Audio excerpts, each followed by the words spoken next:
welcome to TLC. Welcome. Welcome to Tales of Lantern Carrier, Tales of Lesley Constable. So welcome our first act, Christine. Hi, thank you. 5 minutes, you said? Yeah. Right. Okay, I'll start with the dark ones and work through to the lighter ones. The first one's called Man, Your Words Do Not Touch Me. Man, your words do not touch me. Your eyes blinkered, tunnel vision pinning me in static pose. I am not what you see. Your ears closed in bias, blanketed, covering my words. I am not what you hear. Your touch intrusive, your empathy's lack mars my consciousness. I am not how you feel. Your thoughts would tie and restrain me. I am not what you think. You sniff the air around me with wrinkled nose and furrowed brow. I am not your bad smell. Your taste buds rigid, line up in disgust. I am not the bitterness you taste. I am answerable to no man. The first one. The second one is quite a sad one, really. It's called I Am Paper. I am paper. One page amidst a forest. Words scratch my surface, tear and shred. I am paper. Thinned with age, wet with tears, fallen apart with sorrow. I am paper. Ripped apart, used, thrown away, with no tomorrow. There's a nostalgic one to lighten it a bit. As a child, I remember making custard pudding with my father, filled with glacé cherries, raisins and coconut, waiting eagerly for it to set. My father buttering Weetabix thickly spread with jam, a mug of tea, his breakfast before work. Leaving in paint-spattered overalls with white enamel billy can, blue-rimmed and filled with tea. He liked quiet before work, no shared breakfast, a smile in passing, a prickly moustache kiss on my cheek as he left. I remember his strong, warm hands, thick muscled fingers from wielding his paintbrush, gentle, placed over my ear, warm, soothing, easing my earache away, a gesture of love, remembered and returned. I'm getting lighter all the way. The next one is Miranda is a mermaid. Miranda is a mermaid with seaweed for her hair. She wears a seashell brassiere and her face is very fair. She sings lullabies to babies, sees shanties to the dead. She warbles lyrics that she makes up in her head. She lures sailors from their ships and pulls them by their toes until they reach the seabed and end up with no clothes.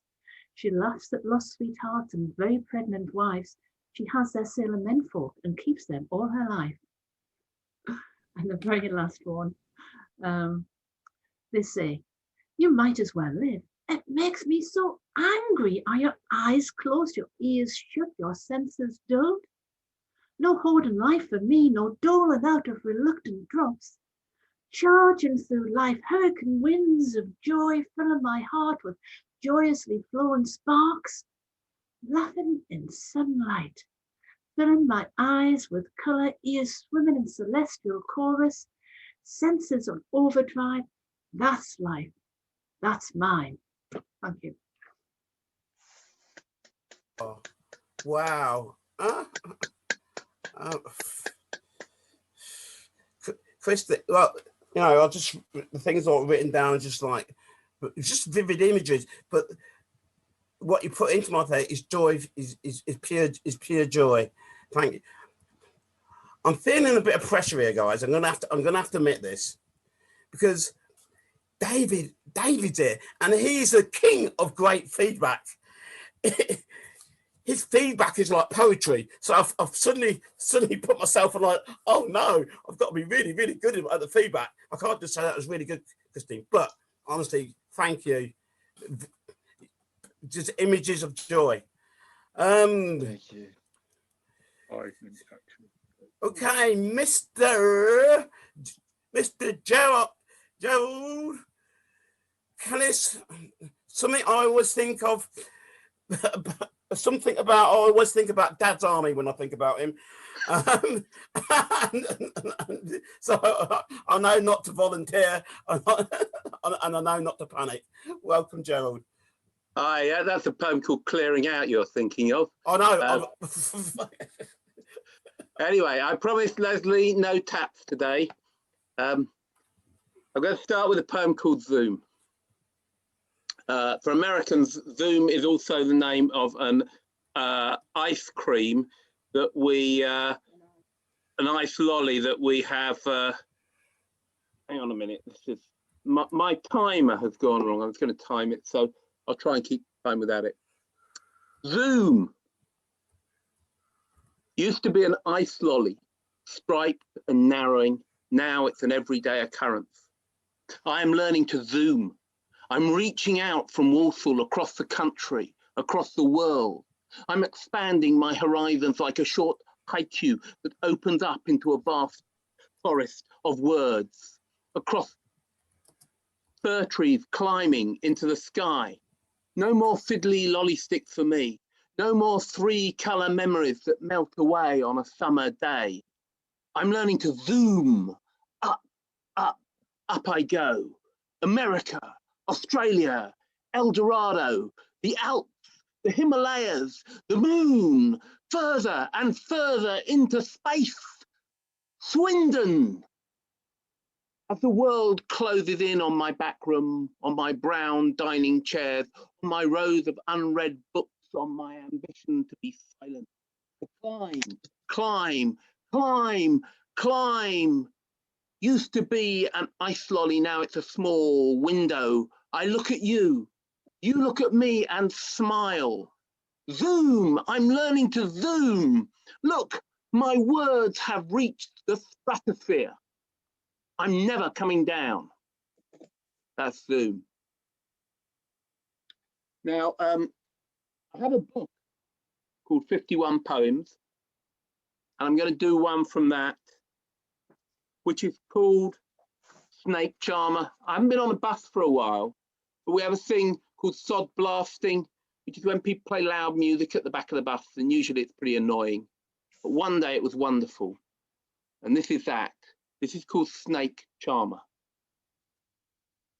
Music, snake charms at the back of the bus. It makes the change from Bhangra or hip hop. The notes entwine like the fingers of a belly dancer.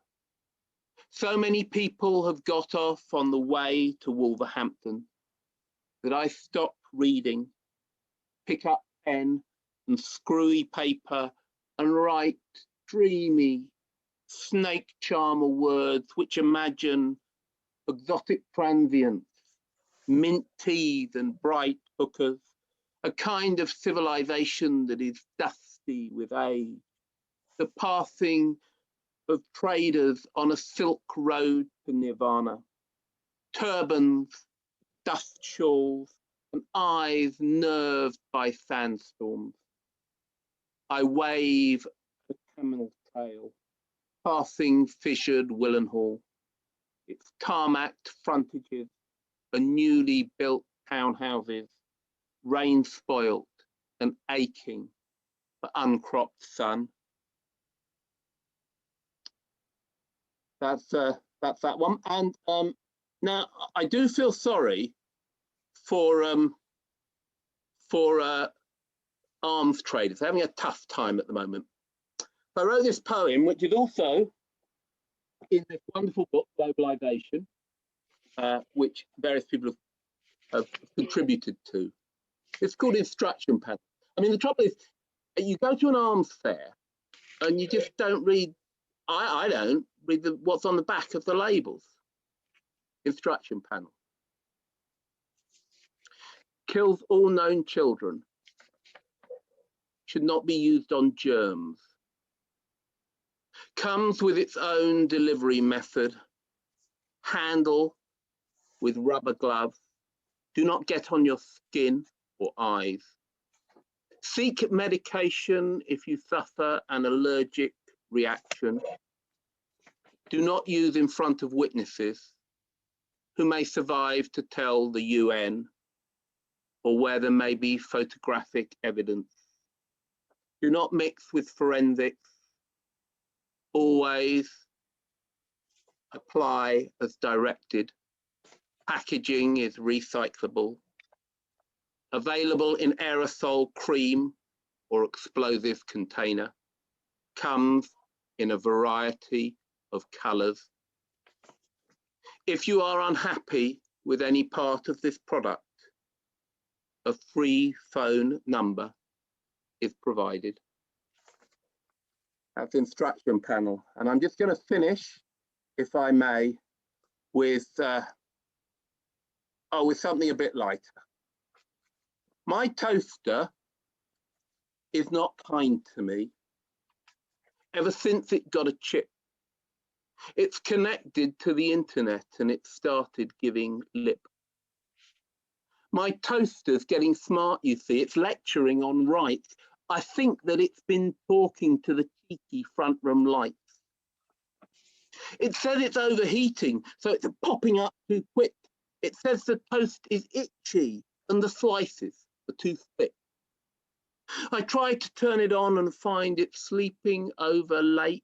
It's been watching films till 2 a.m. and I will have to wait. No, my toaster is not kind to me. It's surly and it's bold. It's told the freezer to turn off when it is getting cold. No, my toaster is not kind to me. I need to throw it out before the telly gets infected and the Hoover starts to doubt. Still, I'm keeping very quiet so it can't talk to the doors. If it knew I planned to bin it, it would lock me in for sure. You see, my toaster is not kind to me. It's got an iron will. But I'm swallowing my pride and talking nicely to the grill. Thank you very much. That's me. Thank you, Gerald. It's always dependable, always thought-provoking, and always entertaining, and never need to panic, Mr. Manring. Don't tell them your name, Pike.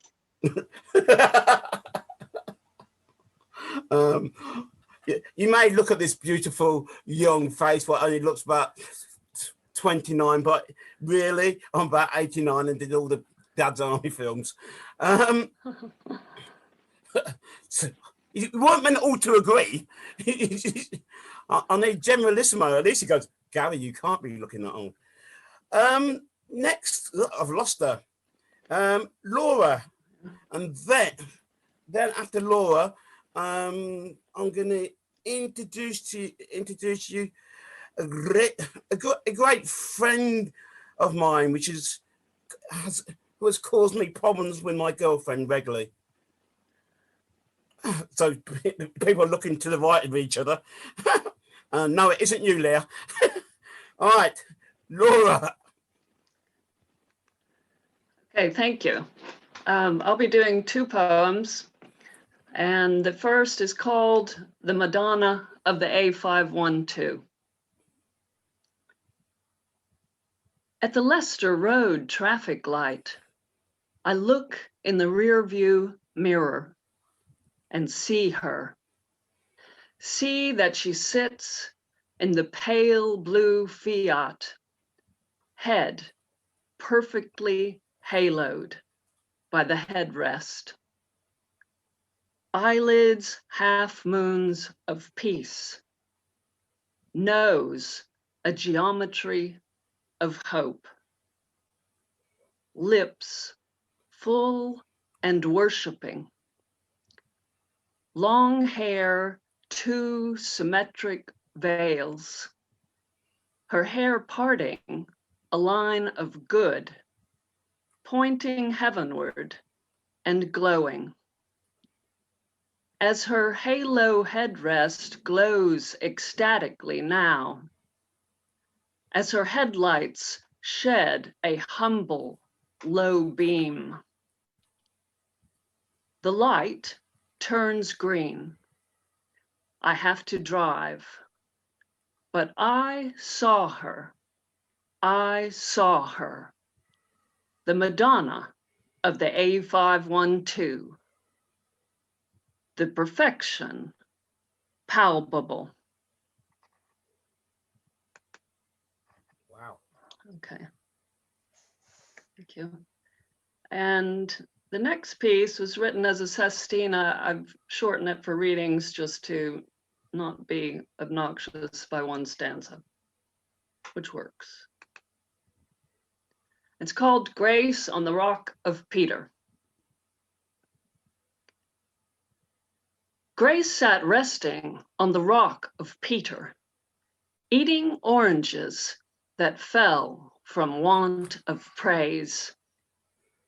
Grace was walking the road of healing, earning a living, shelling walnuts, cleaning myriad truths of her nation, sweetly meats of time and ripened incense. Send to Grace a letter, cleaning myriad truths of her nation, sweetly meats of time and ripened incense. Send to Grace a letter, said the lizard. Incense alone is not enough. Has this man called Peter any shame? This woman bears the knocking nation.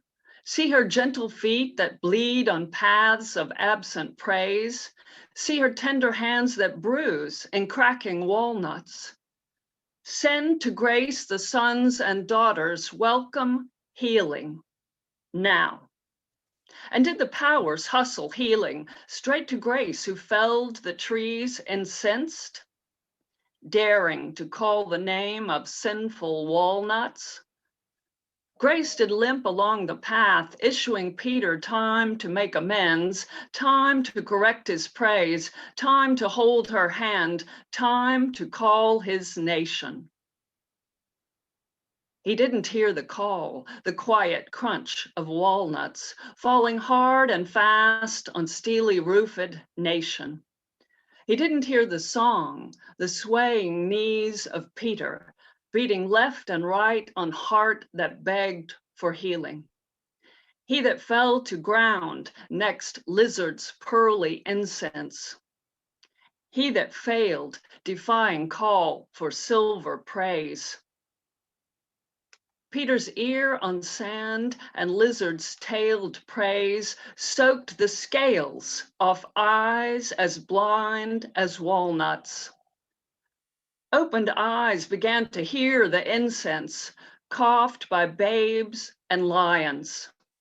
To hear the wicked nation, crushing naked limbs that writhed for healing, shouting out his name, shouting out, Peter! Hear ye, he sang, I wake and feel the rock in Peter. Walnuts rise and shell yourselves in healing. Hands of women, feet of women, grace this nation.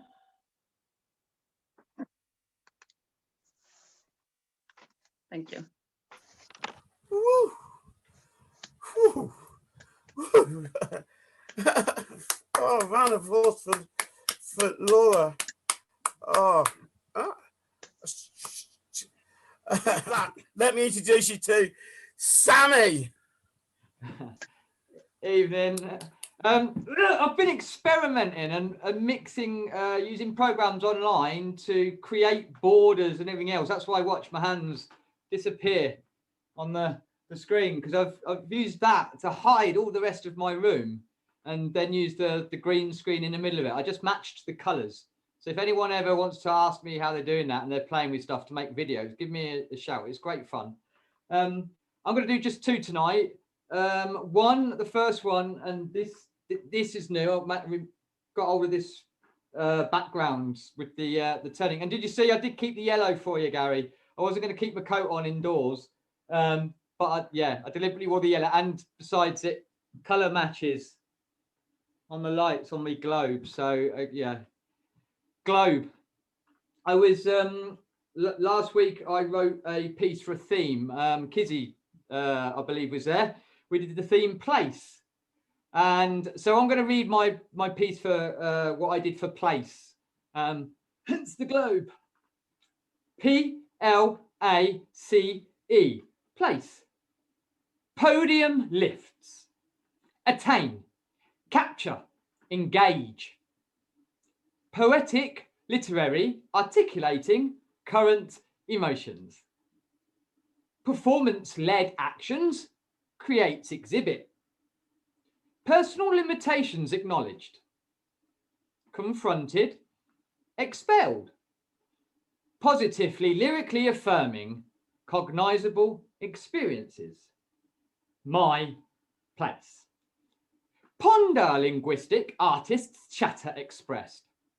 Packed. Likened agendas carry effects.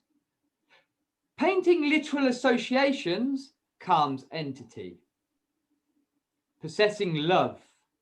Antidotes confronting enemies. Prisons largely assumed. Confidences, escapology. Your place. Pageant lives accentuate conscripted excess. Polluted logic afflicts, crashes environment. Peripheral lost, enemy. Community extradited. Planet limps. Agonizing climate emergency. Please listen. Augment colluding energies. Protect love. Annul catastrophe earth. Our place. Our protecting love. Annul catastrophe earth. Please listen. Augment colluding energies. Our planet limps. Agonizing climate emergency. Our peripherals lost. Enemy. Community extraditing. Our polluted logic afflicts. Crashes environment. Our pageant lives accentuate conscripted excess. You ponder linguistic artists' chatter expressed. Your pact likened agendas carry effects. You paint literal associations calming entities. Your possessing love abides callous enemies. Your prisons largely assumed. Confidence is escapology, your place. My positive lyrics affirming cognizable experiences. My personal limitations accepted, corrected, or expelled. My performance-led actions creates exhibit. My poetic literature, atelier, cast electronically. My presence lifted. Aspire communications effective. PLACE. Place. By me, Sammy, sir.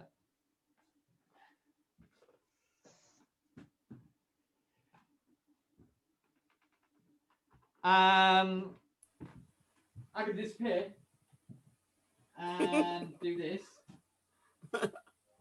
And you've all got these little bits on yours. And give me 2 seconds.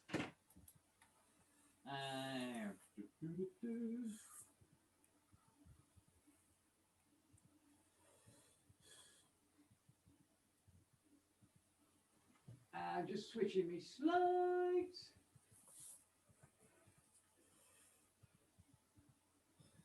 There we go.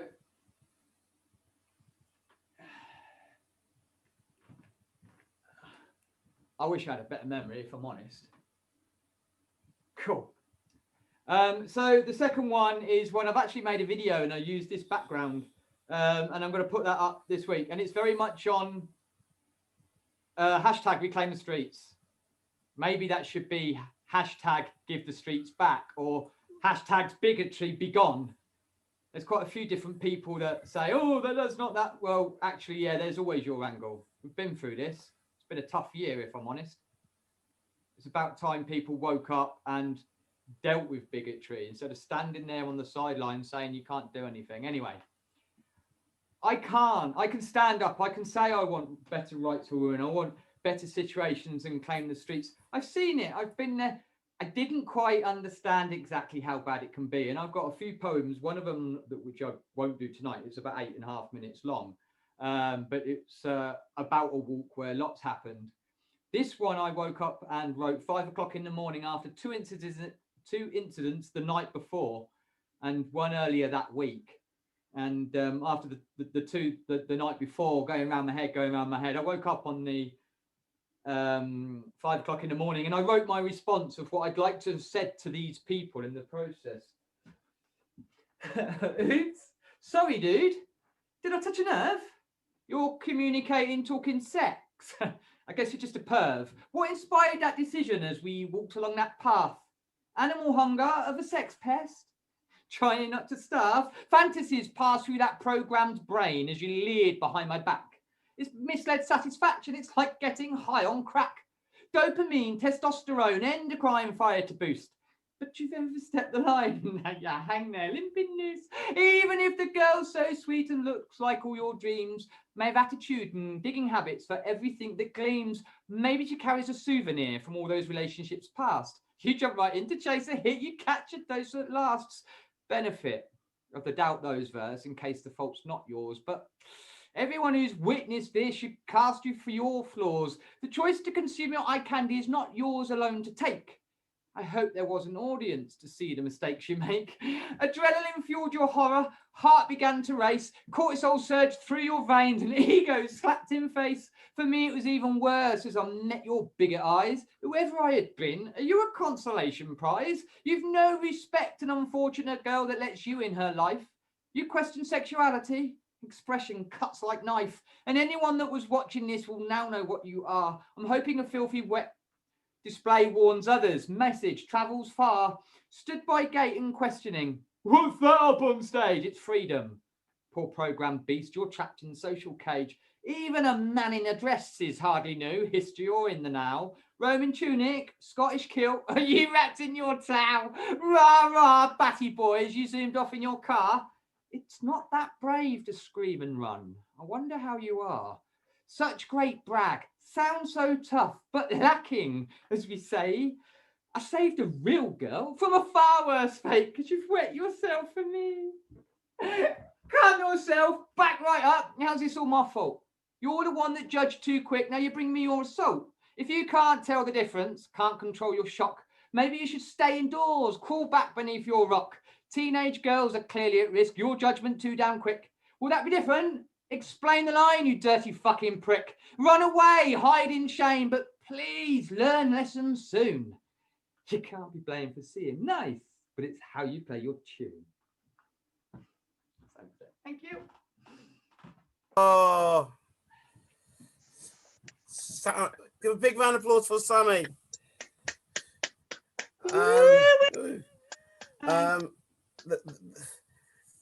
There will be a special event with lots of Sammy coming up soon when he does more costume changes than Shirley Bassey. Let me welcome Kizzy. Hello. As Gary said, I weren't expecting to be here tonight. So my set is the same as it's been all weekend. We love you anyway, Kizzy. If you've seen it before, I won't be offended if you go and have a cup of tea. It's also quite harsh and loud and outspoken, but if you want to blame anyone for that, blame Sammy, because when I first started, he sat with me for 3 hours and taught me how to be a lot louder and a lot more assertive. The first one is called history. What is the place of history? That seems to be a matter for debate. Does it belong in schools, in streets, in psyches, Is the left censoring it? Is the right obsessed with it? Let's break it down. I think both sides agree that history is something we should learn from. But surely we can do that with the enlightenment of retrospect. Look upon those widely celebrated with a more critical eye, admire and emulate their positive assets while condemning and learning from the negatives. We need to be able to evaluate actions without being blinded by where they got us. When we do discuss what history got us, we have to be realistic. We can be thankful, but we can't twist events and intentions to our advantage.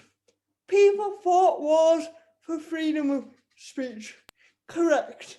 However, your petty Facebook rants about plastic potato was probably not what they had in mind, and they certainly didn't fight for freedom of consequence. So don't quote me, Churchill, when I call you out. Speaking of consequence, let's get one thing straight. Education and growth should take precedent over punishment. Obviously, there are exceptions. I'm not suggesting historical abuse perpetrators should get away with their atrocities, but when it comes to old tweets and more trivial crimes, we should acknowledge growth. I hope now, age 16, I'll have evolved in 10 years, and I hope that the world will have managed to come up with a way to educate without division. On the subject of education, it needs to be wider. It needs to show the good, the bad, and the ugly. Britain is a very proud place. We have a tendency to twist events to triumph. The sun never set on the British Empire. No, but unfortunately, the sun set on thousands of innocent lives at its hands. If we're going to keep harking back, it needs to be to everything. All in all, we need history to remind us what to do and what not to do. But in this debate, we need to pay attention to the future. We need to look back and project lessons in the direction we intend to go. And in order to do that, we need to change the face of the debate. Why is it always middle-aged men arguing about today and tomorrow when they can only relate to the principles of yesterday? Thank you.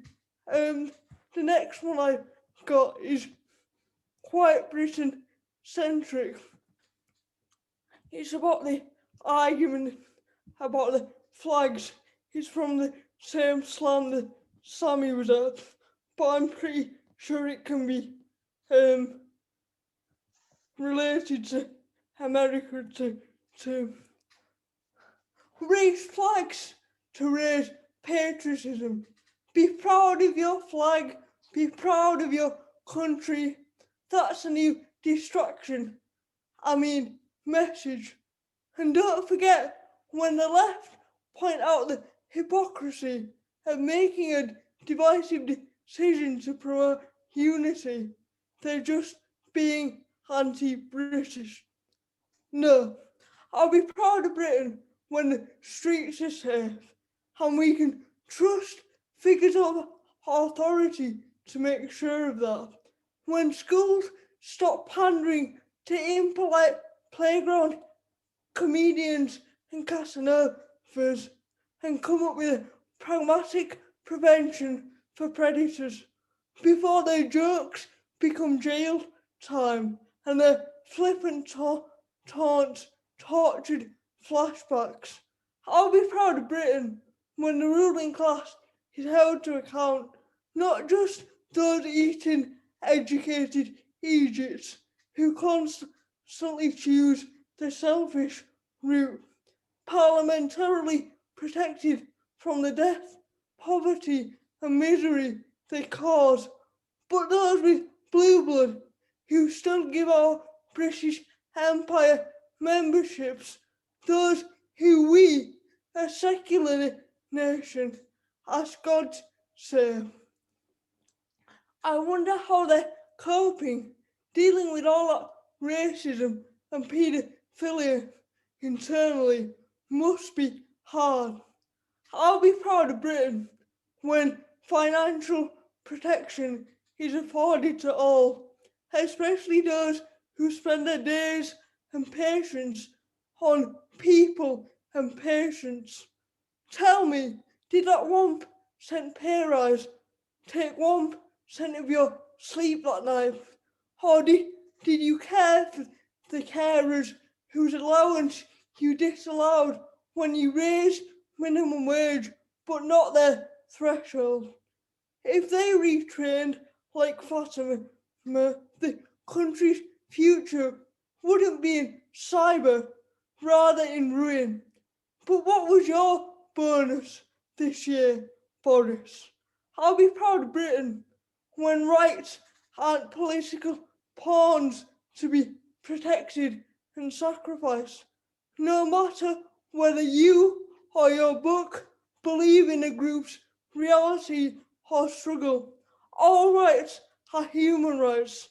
And when that's no longer a matter of opinion, debate, or valid manifesto item, or I have the right to protest for that, then I will raise a flag. Until then, maybe take those flagpoles and use them as spines for the Tory MPs that not only manipulate our Union Jack into a political symbol, but also let down the average Jack with pedantic policies that seem good on the face of it, but when in fruition feed frowns. Jack wants to be proud, united, but they need more. We all do. Thank you. All right, massive round of applause for Kizzy. Lesley, please tell us a bit about yourself. We're loud to hear. Well, I think the most odd thing about me that started me on my journey is that little known, doesn't happen often, but I started existence as a fraternal twin. My mother miscarried my twin, who was a boy, and I continued on. And yeah, that sort of informed me. I feel like I'm living for two, and that I had an imaginary friend, no surprise, that was a boy. And yeah, it's just sort of an odd beginning. My beginning was that I was conceived in Bristol in England.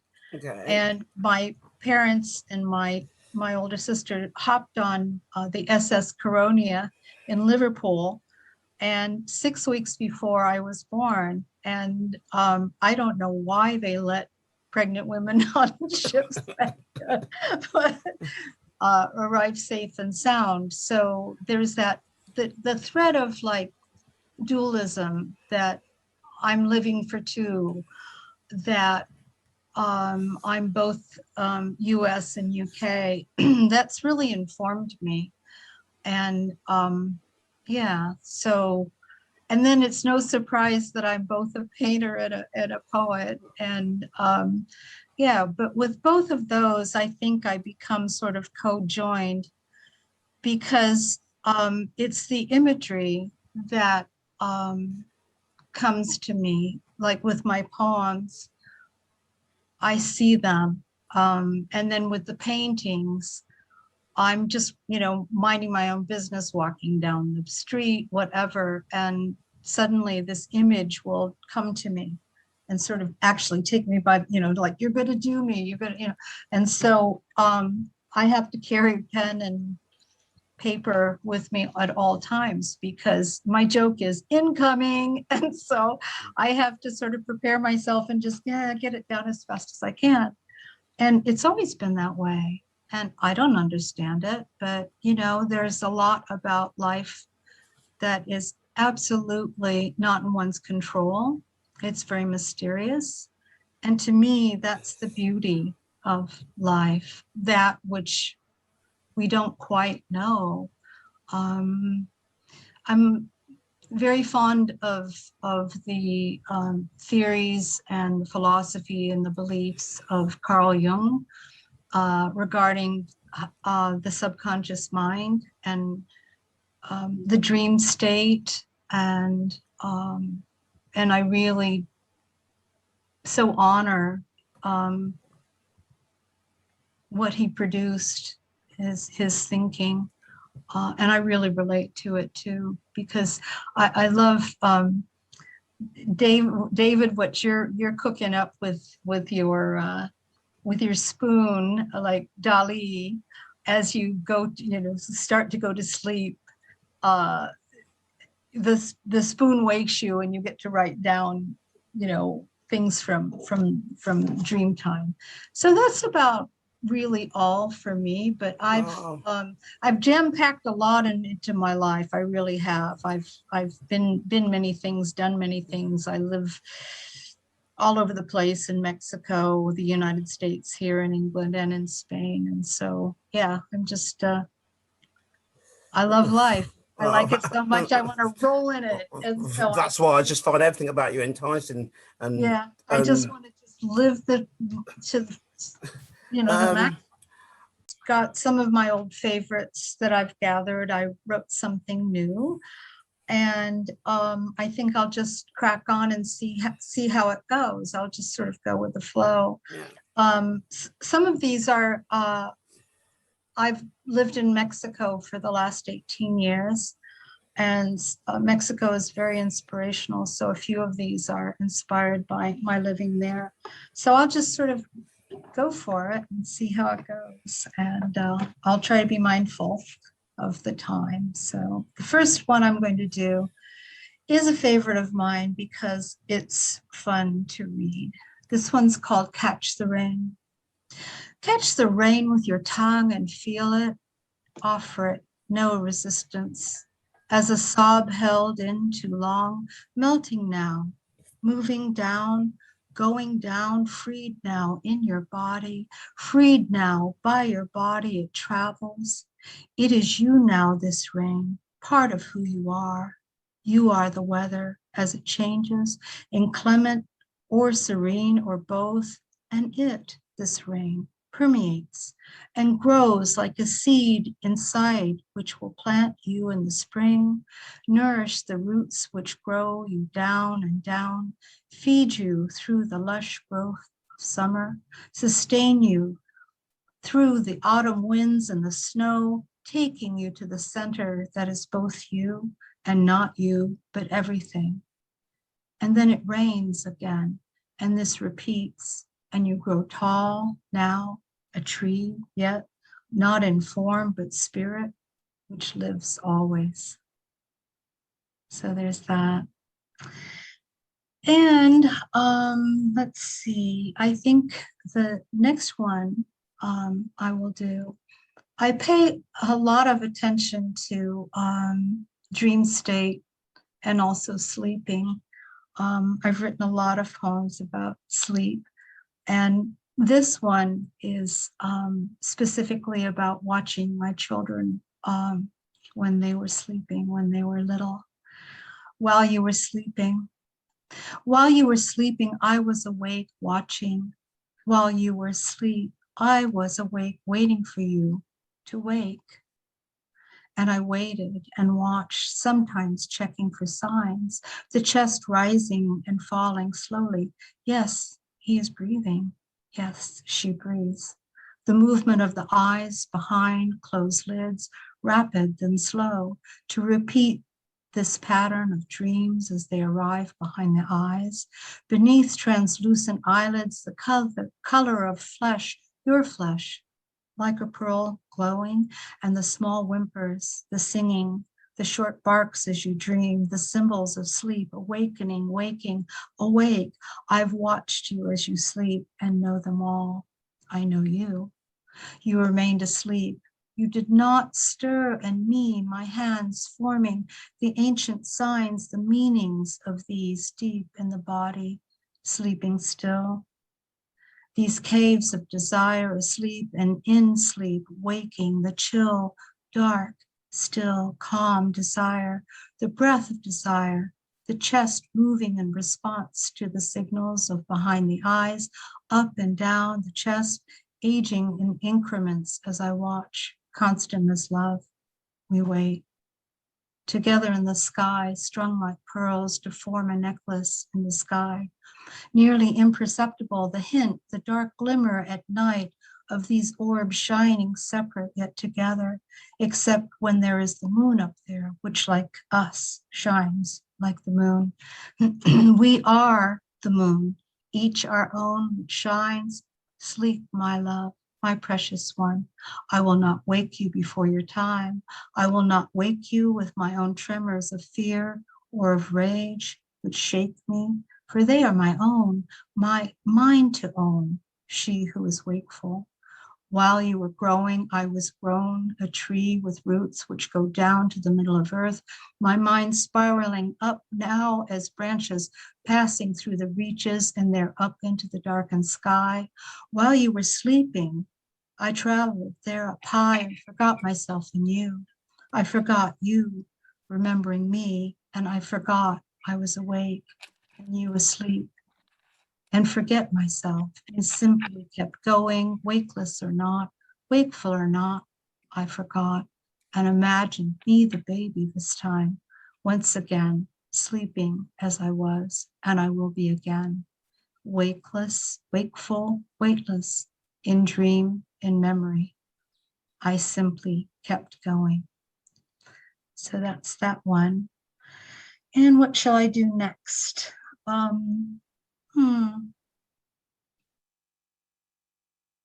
Possibly this one. Ocean. There's a certain blindness that goes on when you look at the ocean. You see it, over it, under, through, but you cannot see it. The ocean moves too fast, but also too slow. So very slow, so slow your heart wants to stop for the beauty of it. But you keep going because you are liquid. And your rhythms, its rhythms, and you just roll and roll like the waves. You break and bend into the next. Everything is liquid. It won't stop. But that is, of course, how it is. And perhaps how it must and should be, if only I could accept once and for all the most simple of things.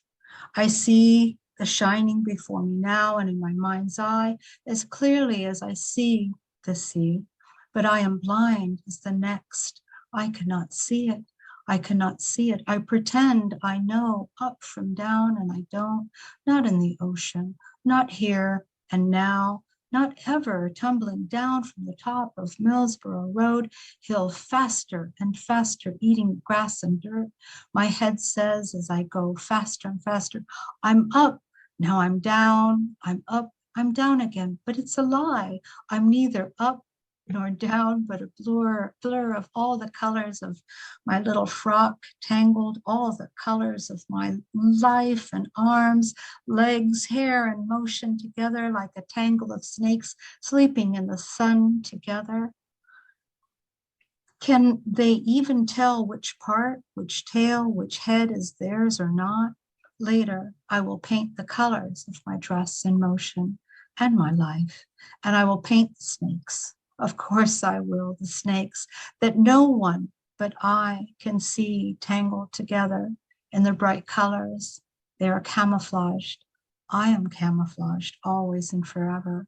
When you dip into the ocean, you are washed clean, but you don't go in. You just watch and you cannot see.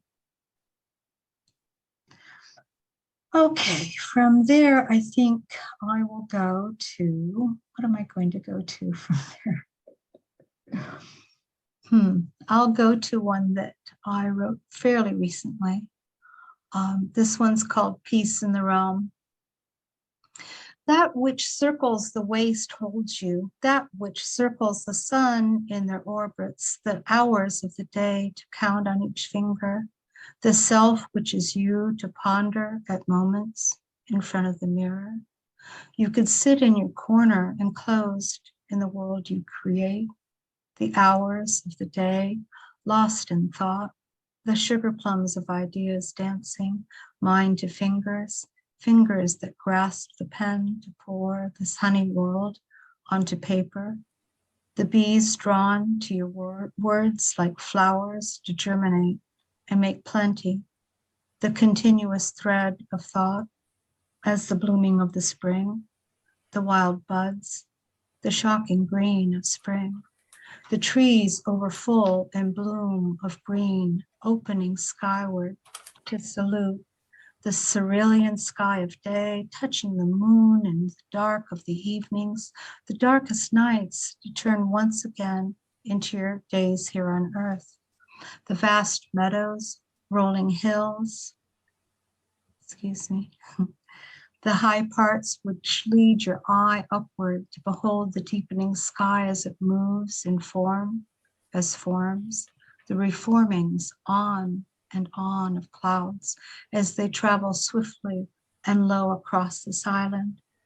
As you look in the mirror, steady as self, yourself, you in the mirror, what do you see but all of them, the line of them behind you, in you, you in them, yours, theirs, the eyes blue, the eyes green or brown like yours, looking back at you, acknowledging your presence in the line, the continuous line, the root system which echoes in you and those to come, the thoughts which crowd you, heavy clouds lowering, be gone.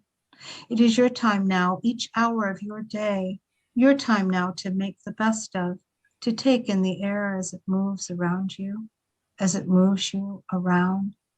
Take it into you, hold it, feel it, cherish it, this life that is yours, ours, and let it go, this breath, to know that breath follows breath, and we breathe in and let it go, let it go.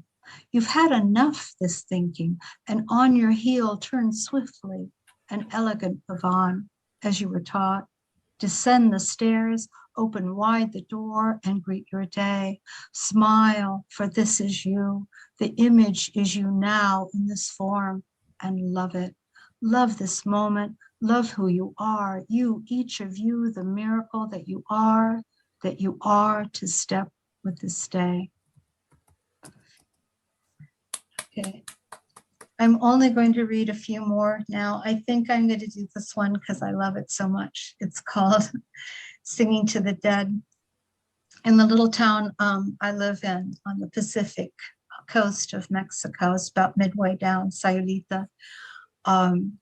There's a beautiful cove, a beautiful beach called Playa de los Muertos. It's called that because right above the beach is the cemetery, the town cemetery.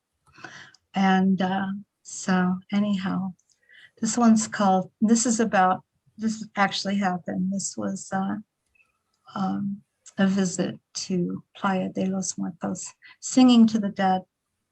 The dead rest above the ocean on the hill which slopes down to the beach of the dead. The sound of the waves, always, always. The sound of the waves are there for them, I imagine, in kindness, lulling them in reverence. The graves are there always resting above the beach of the dead. My love and I walk We walk the path along the beach that goes through the villa of love that leads to the beach of the dead. We go to the water, walking on the path through the dead, and mostly do not swim. We do not swim there often, the dead, but we drink our wine on the sand as lovers do and kiss. Yes, we kiss in the sun and tease our feet in the waves because we are alive, and we rest on the sand.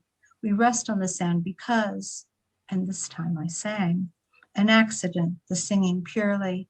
On the wind, the word lullaby came, and for reasons I do not now remember, I needed to explain urgently that odd English word lullaby to him, the lullaby.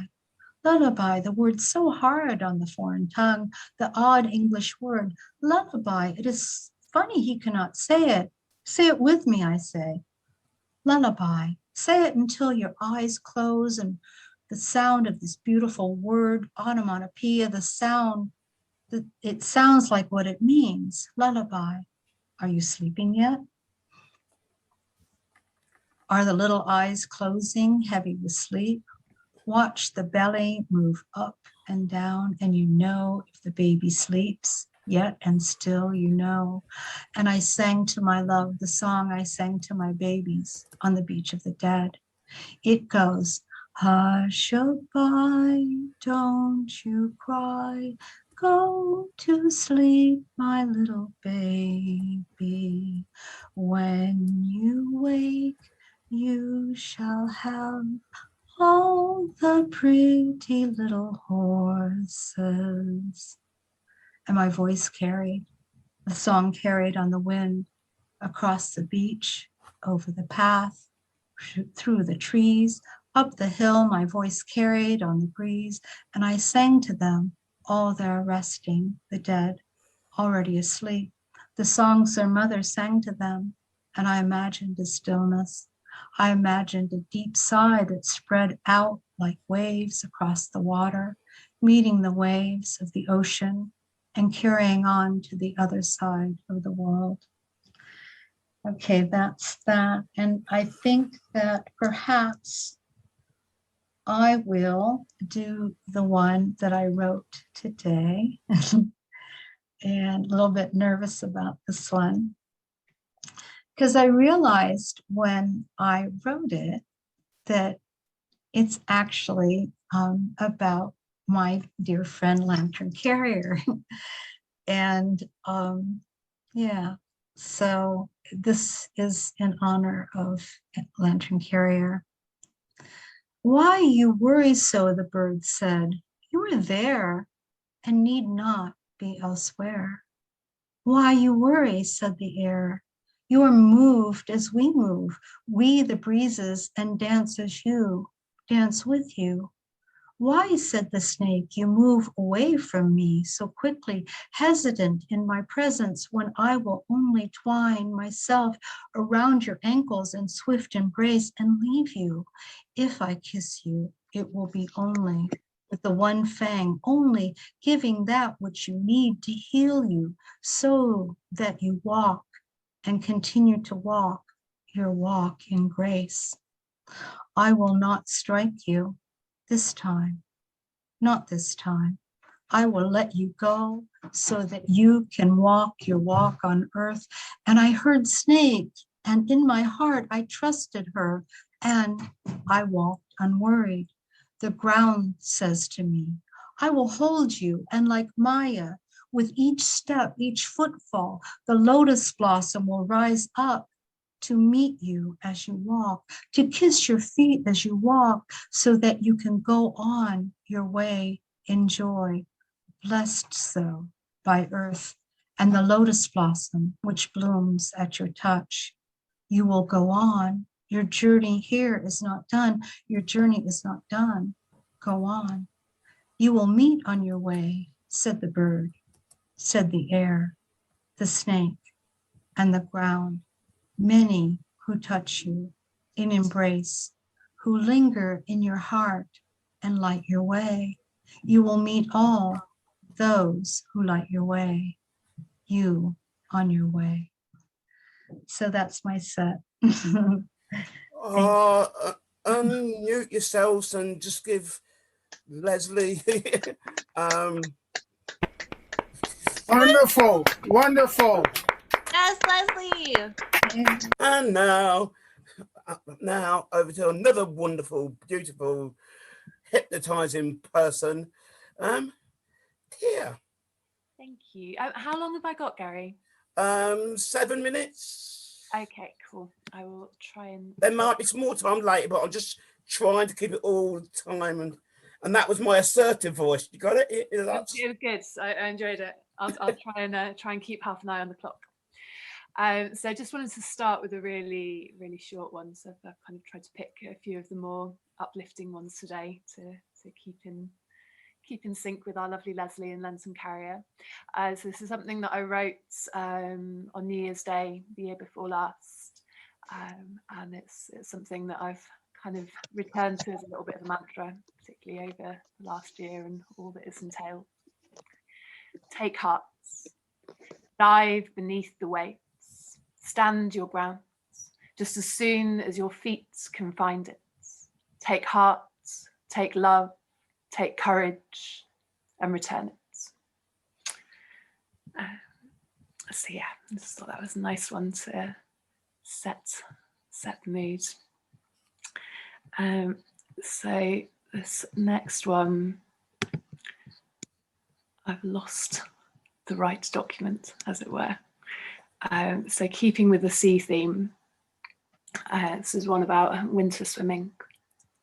Winter come, first touch of frost's kiss caresses and beckons us in.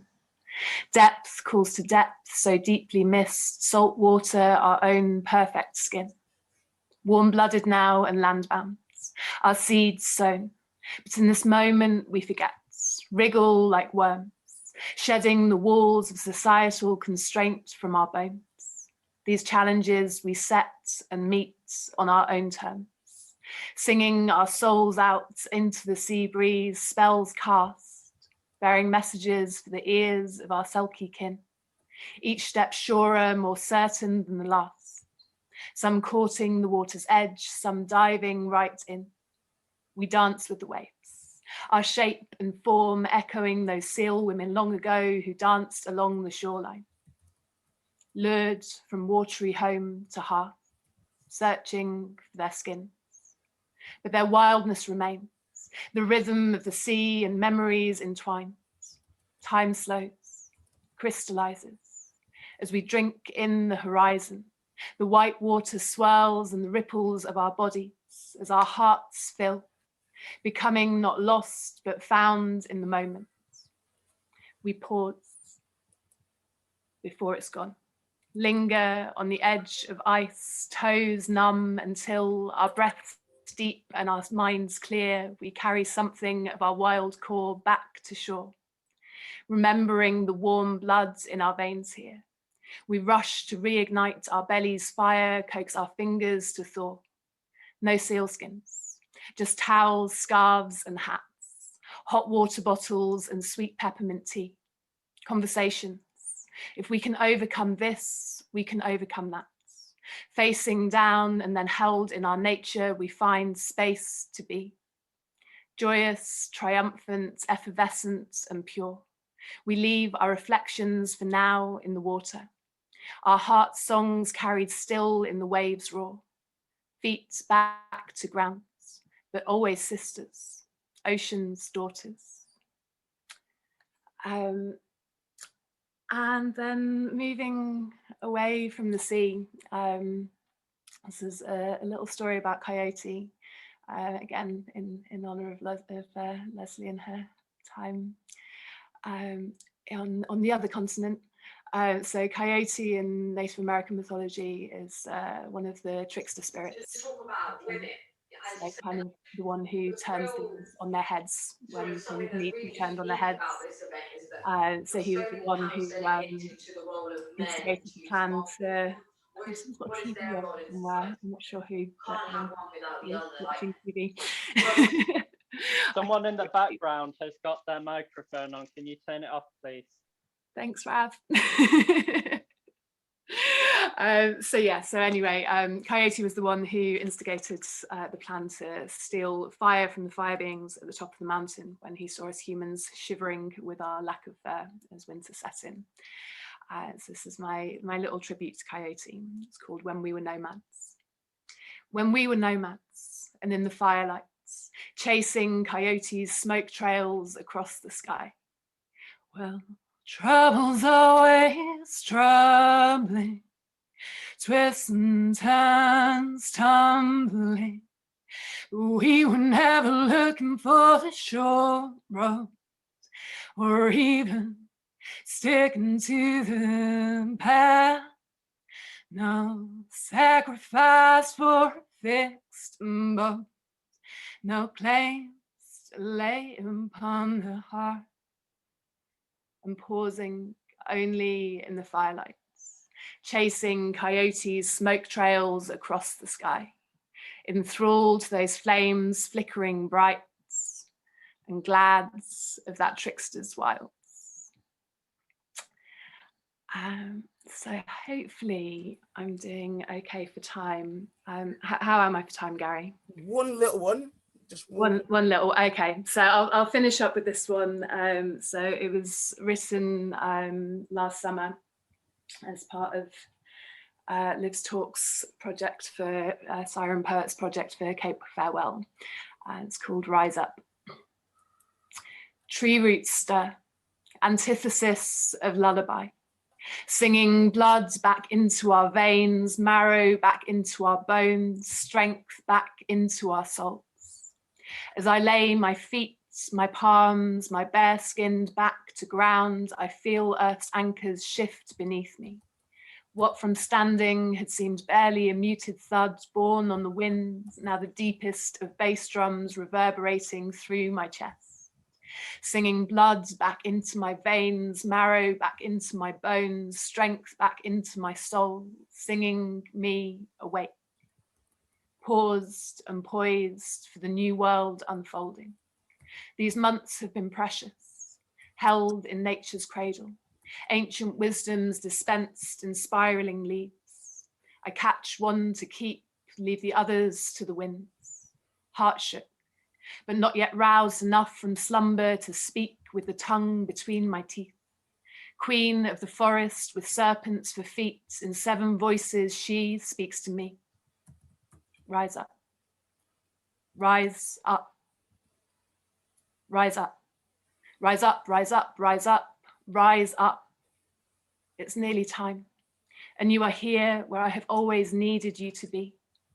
Rest with me a little while, and as you rise, carry me with you, as I carry you with me.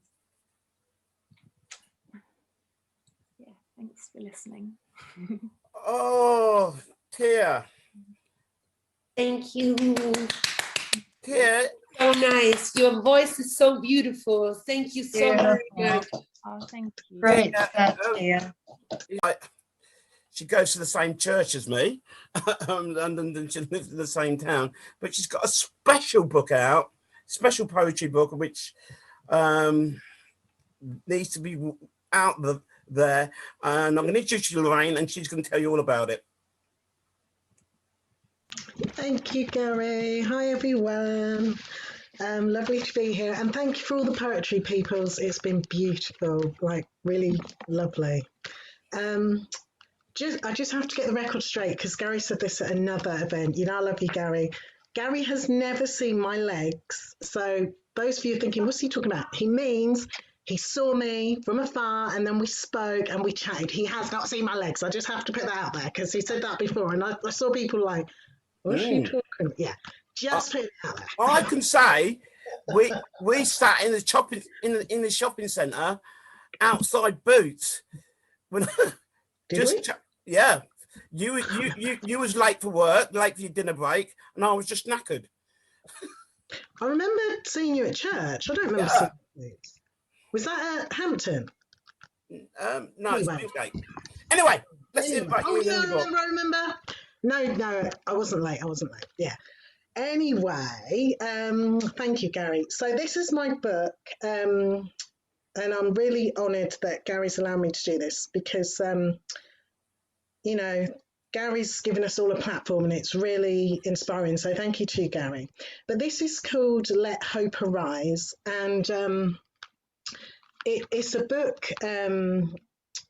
It's on Amazon. It's a self-published book.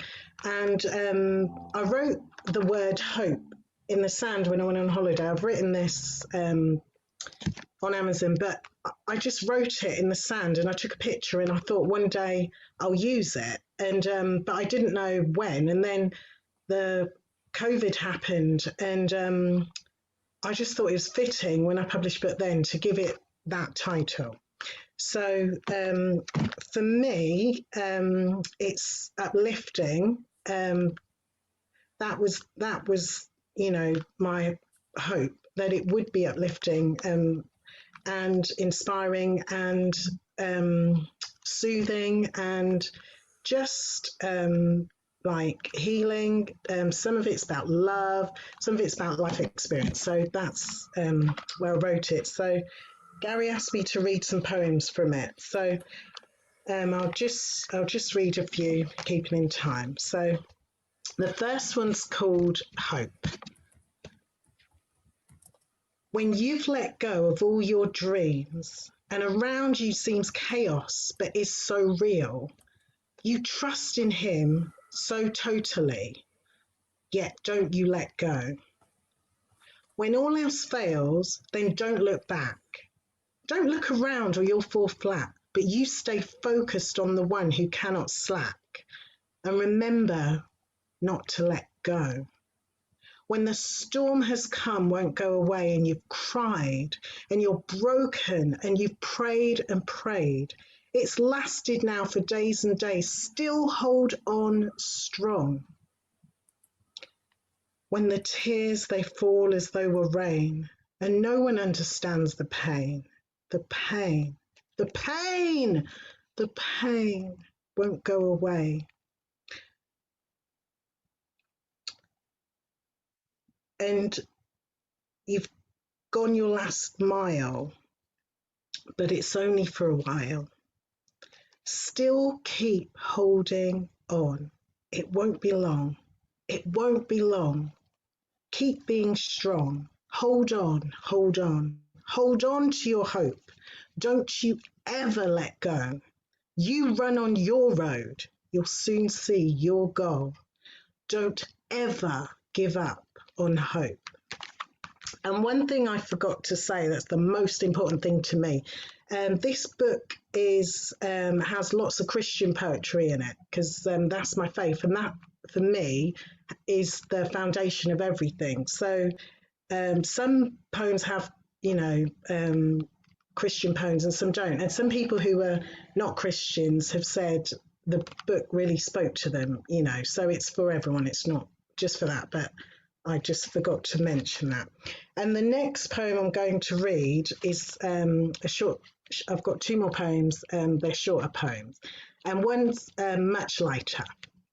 So it's called I Am So Grateful, because for me, I found when you're grateful, it just makes you feel better, you know, and you look at what you do have, not what you don't have. So, thank you, Lord, oh, thank you. You blew the clouds away for all the rays of sunshine upon a glorious day, for laughter and for gladness that words cannot convey, for colours of the rainbow amazingly displayed, for indescribable splendour of the start of a brand new day, for angels and the heavenly host that sparkle like sun rays.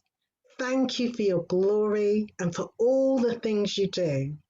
Let me never forget to say these words. Let me always be grateful to you. And I'm just going to finish with this poem, and it's called Do You Know? Oh, don't know what's happened. Oh, sorry, my screen just disappeared there. So it's called Do You Know? Do you know I care for you? My love, it overflows. Do you know my plans for you are more in weight than gold? Do you know I think of you created by my hands. Do you know my comfort for you is more than that of man? Do you know my peace for you is there for you to keep? Do you know my angels, they protect you as you sleep? Do you know you are precious and you mean much more to me? Do you know this? If so, then please trust me totally. Thank you for listening, everyone. Thank you, Lorraine.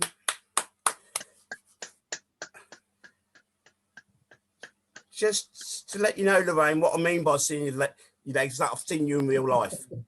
I know you mean that. I know, but I just need to let everyone else know, you know. 'Cause they may not know. They may be like, oh, okay, another one, he's seen their legs. Okay, Gary, gets around a bit. So just put it out there, you know what I'm saying? Oh, dear. Anyway, before I get myself into more trouble, because she knows where I live, over to Catrice. Hi, everyone. How are you? I hope you can hear me well. I've had some really quirky headphone mishaps lately. Just throw me a sign, peace sign up if you can hear me. Okay, great. So today I'm going to read a single poem, and hopefully it meets the theme and it's uplifting. It's a poem about COVID and how we hope to come out of this. It's called The Gathering. Hear ye, hear ye. We are gathered here today, family, friends, enemies, enemies of my enemies. In this, we are here at the black hole mouth of this isolated cave, in the grief painted, infected, unknown space, to try to bury our dead among us. Those dead things between us that hold us back. Those things we no longer speak. Those things that twine and whip round our vocal cords that prevent the I'm sorries, I miss yous, I love yous. The pieces that bumble forward like an emotionally blind man, heady on drink, bumbling home too late for whatever he was supposed to be there for. Knocking over sentimentals and traditions, passed down collectibles, shattered in pieces, launched jagged landmine shards speckling the ground. Our DNA, our ancestors, our mothers, fathers, grandmothers, grandfathers, long gone, our creators, ask us to stand here together. Ask ourselves if in this space we will abandon our old skins, our old breath, and choose to share anew. Can we bury this dead thing between us all so we can stand wrapped in new sinew, tendons, blood coursing miracles, spiraling through the breath, lifting us in a swirl of meditative purpose? Can we find a new space, a sense of being? We are here in this vortex to bury the living dead under loam, clay, rocks, into the broken soil. Cover it. Mark it as resting here, never to go forward. We mark new paths with a sign here as we crawl out, heel to heel, 6 feet apart, linked in spirit. Life begins anew. We celebrate together, mourning yesterdays, embracing our multicolored, confettied, I forgive yous littered in the air, celebrating our tomorrows. And I'm so glad I had the honor of reading right after Lorraine D, because as a fellow Christian, just want to note that part of the line in this poem is from Ezekiel 37:8. It is the part of the line that is about we emerge with new sinew, tendons. So it is about renewal. And so it's for everybody. It's for all of us to have some hope. So we aren't cooped in boxes ideologically, but we all can hope all together the best way we can. So thank you. Beautiful set, Lesley. Thank you. You could trace. Next, we have written down with my pen and paper, which is bringing back my freedom, is Juanita. Hi, everyone. Gary, I'll need a screen share. Yep. On it. Okay. Go on, Juanita. You got this. Oh, thank you. So I've got a couple of multimedia pieces. All right. You can press share now. Yeah, I've got it now. Yeah. Whew.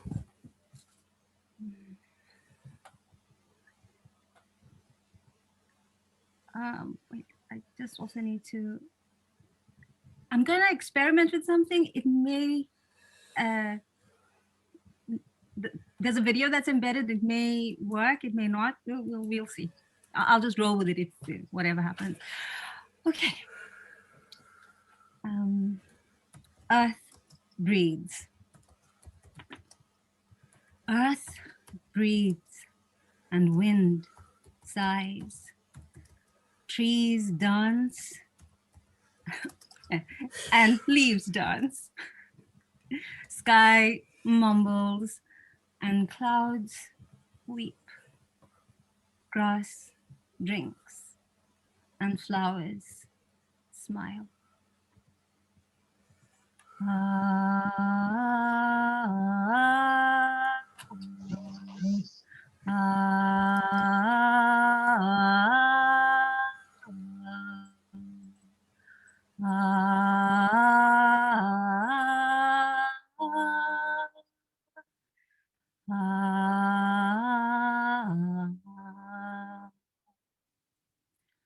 Roads ease and paths clear.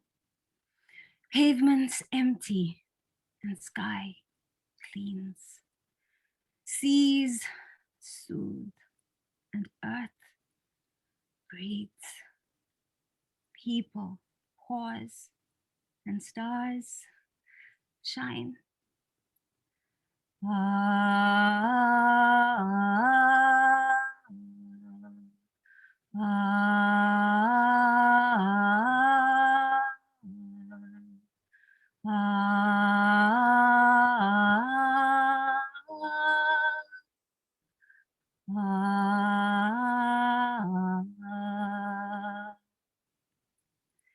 May I breathe here upon the earth, and may I dance here beneath the stars.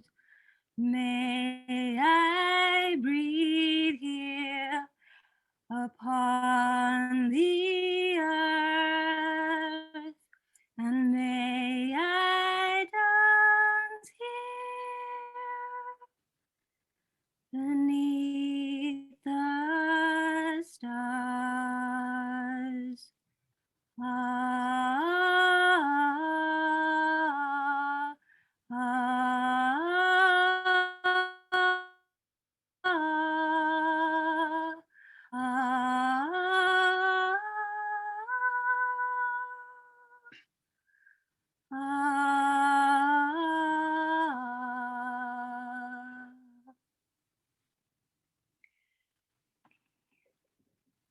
as I walk through this world just once.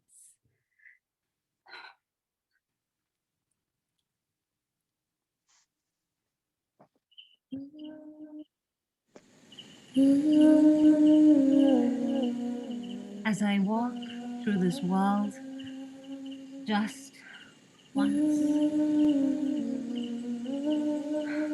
Let me not stand accused of dishonesty.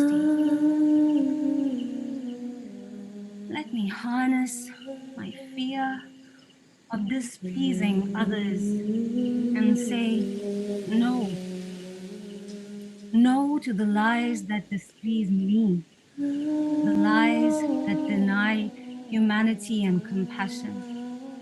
As I walk through this world just once, let me not watch beauty pass me by and stand cold and unresponsive to her touch. Let me feel her gentle tremble and her tremulous might and say, yes, yes, I feel you stirring my bones, warming my blood, halting my breath as I behold you. As I walk through this world just once, let me not watch truth pass me by and stand steadfast with eyes shut tight, afraid to look at her. Let me take hold of my cowardice like a good friend who sees my fears and does not judge, yet tells me with kindness to wise up, my friend, and speak against injustice and wrongdoing with kindness and care. As I walk through this world just once, let me not watch love pass me by and stand back in doubt and speculation of her presence. Let me feel her in the ache of my skin and in the catch of my breath as I fall in love with love and with the joy and the sorrow that only broken hearts know, and only hearts that are broken open trust. As I walk through this world just once, let me not watch this perfect moment pass me by. Let me see it. Let me walk it. Let me breathe it. Let me touch it.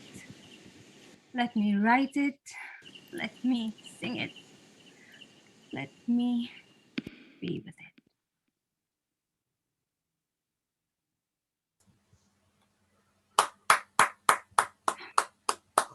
Oh my. I have a few more. Gary, is that okay? Yeah, I think I'm so rested until now. Okay. She's dancing with the wind. Sorry.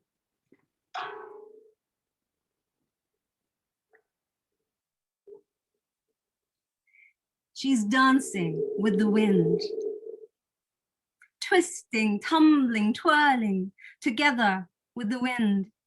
He teases, tickles, titillates, squeezes, stretches, slackens. She is soaring, swirling, swooping. She's dancing with the wind, morphing, mutating, merging together with the wind. Rooted in love.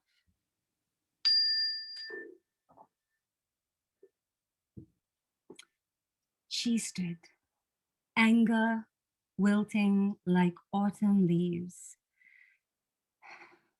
calm, traversing her trunk, kindness branching, forgiveness blossoming, rooted in love. Thank you.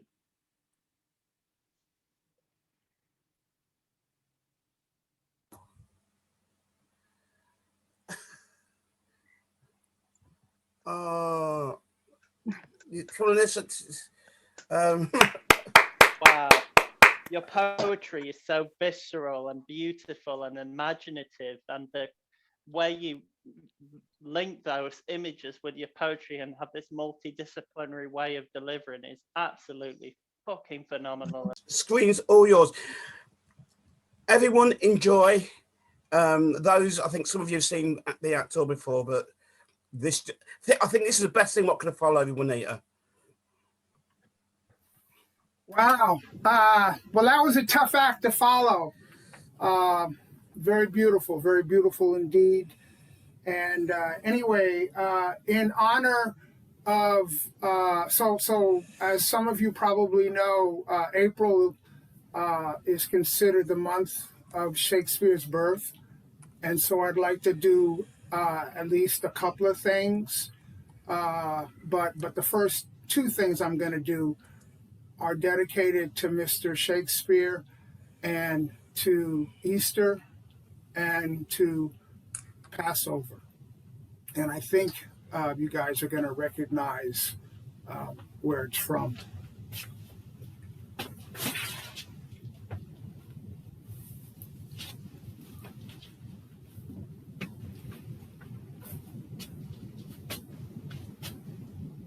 To bait fish withal. If it will feed nothing else, it will feed my revenge. He hath disgraced me and hindered me 500,000, laughed at my losses, mocked my gains, scorned my nation, thwarted my bargains, cooled my friends, heated mine enemies. And what's his reason? I am a Jew. Hath not a Jew eyes? Hath not a Jew hands, organs, dimensions, senses, affections, passions?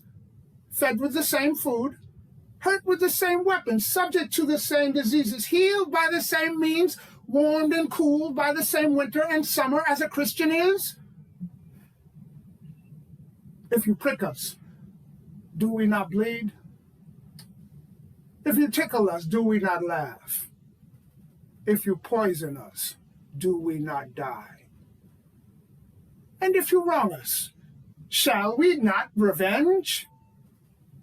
If we are like you in the rest, we will resemble you in that. If a Jew wrong a Christian, what is his humility? Revenge. If a Christian wrong a Jew, what should his sufferance be by Christian example? Why, revenge. The villainy you teach me I will execute, and it shall go hard, but I will better the instruction. What judgment shall I dread, doing no wrong? You have among you many a purchased slave you use in abject and in slavish parts because you bought them. Shall I say to you, let them be free. Marry them to your heirs. Why sweat they under burdens? Let their beds be made as soft as yours, and let their palates be seasoned with such viands. You will answer, the slaves are ours. So do I answer you. The pound of flesh which I demand of him is dearly bought. 'Tis mine, and I will have it. If you deny me, fie upon your laws. There is no force in the decrees of Venice. I stand for judgment. Shall I have it?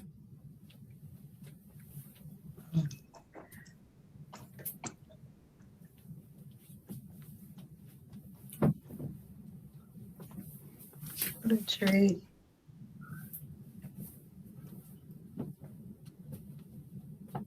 You know, you ain't gonna believe this, but you used to fit right here. I'd hold you up and say to your mother, this kid's gonna be the best kid in the world. This kid's gonna be somebody better than anybody ever knew. And you grew up good and wonderful. It was great just watching.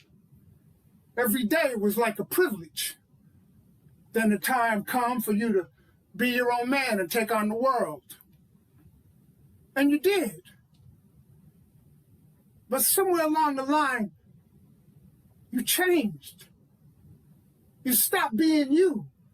You let people stick a finger in your face and tell you you're no good. And when things got hard, you started looking for something to blame, like a big shadow. Let me tell you something you already know.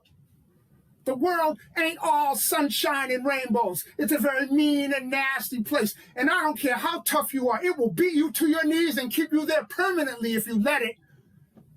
You, me, or nobody is going to hit as hard as life. But it ain't about how hard you hit. It's about how hard you can get hit and keep moving forward. How much you can take and keep moving forward. That's how winning is done. Now, if you know what you're worth, then go out and get what you're worth. But you gotta be willing to take the hits and not pointing fingers saying you ain't where you wanna be because of him or her or anybody. Cowards do that, and that ain't you. You're better than that.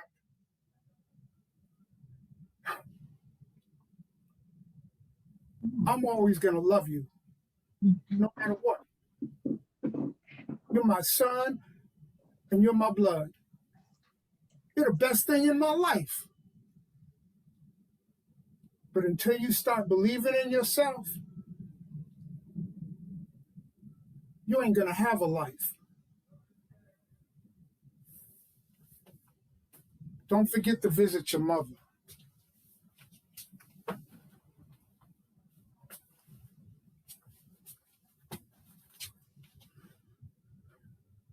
I headed out with only my thumb and a beat-up Olivetti typewriter. I didn't know what I was looking for. God, love, death, kicks. I knew I needed to go and never stop going. My head bent to the railroad earth. I wandered forth into the electric Negro dominion of cold water flats, boxcars booming through cities, Cleveland, Davenport, Denver, and the sound of mad jazz piercing through the back alleys and flop houses. New adventures and miles between desire and hope. Desires and hope spread out like one long ribbon across the land, engines into the madness.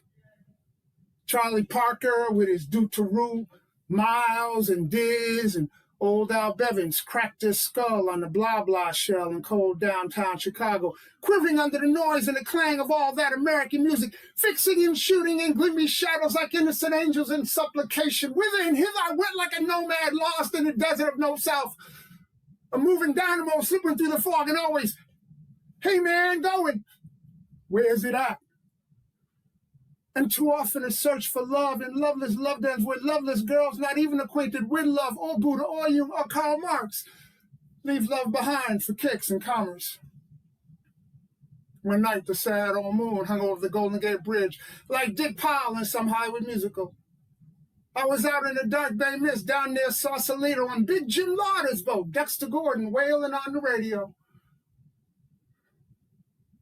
When moon-faced Dick Powell wandered up to me and asked if I knew who I was. Really knew the essential soul within. Dick Powell, I'll always see your pictures for that.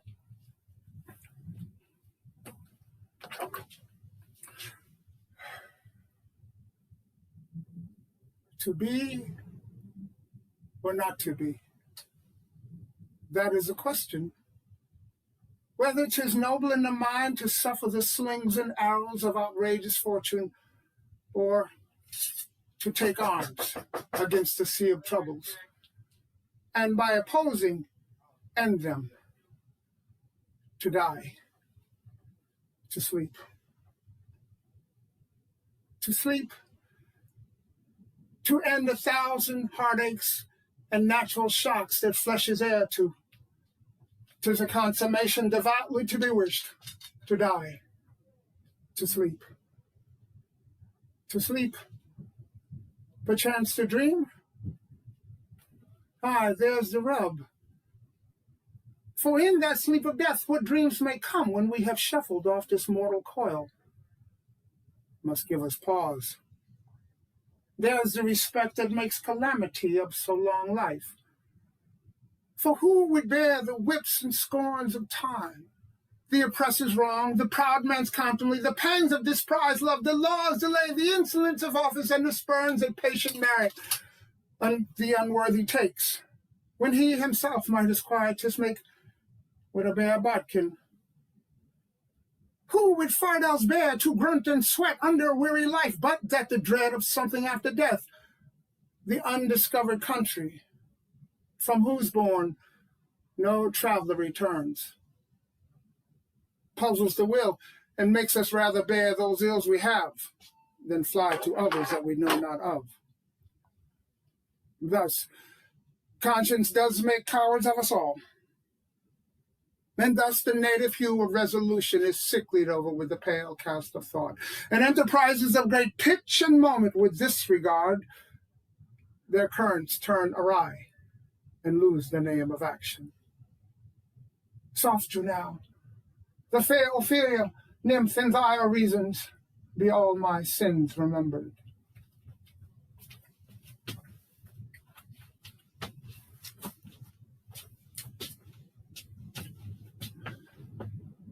I'm me. I smoke too much. I drink too much. I never like to go to bed, but when I go to bed, I never like to have to get up. I sleep with women. I'm not much on men. Necrophilism, that's with dead bodies, leaves me cold. I never watch the clock, and it doesn't pay much attention to me. I write poems, and I read them out loud. I laugh, I cry, I cheat, I steal when I can. I must have an iron constitution, as I've been abusing it for years, to an extent which would kill a good horse in a matter of hours. I love people, rich and poor people, dumb as well as smart people, people who like poetry and people who never heard of poetry. I'm life's most devoted, most passionate, most shameless lover. I must be. And I like a good time and a good party and applause and lots of pats on my back and pots and hats full of jack, which I then like to spend without stinting. Comforts make me comfortable. Nails in my shoe, grit in my eye, and pain in my tooth do not. I have lived in a time when men have turned Jews into soap. I've been, I must tell you, ever since those days, a wee bit confused about the godly nature of the human creature. But I'm not as confused as anyone I've ever met or heard of, because I am me, and I know me. I've sung a few songs in 39 years just for the pleasure of singing, but now I have come to a point in my life when I think I have something to say. I think it's something about having the guts to thumb your nose at the social shears that clip the wings of the human heart in our mushrooming, complex, cancerous age. I'm hot for fireworks in the dull of night. I want the factual. Killing world should go back to fancy kissing for its livelihood. I'm about to write an opera with Stravinsky. A play on my own, my first, called Under Milkwood. And I've been offered to play the lead in a play on Broadway. Things are looking up. But I've been spitting a lot of blood and blacking out more often than I'm used to. And I think I've had a touch of the GTs this past week as I've started seeing little things that aren't there. Mice, for example. Miss Meg Stewart, my friend, suggested that I come see you, doctor, as it's entirely possible and not a little ironic now that things are finally looking up, that I'm dying.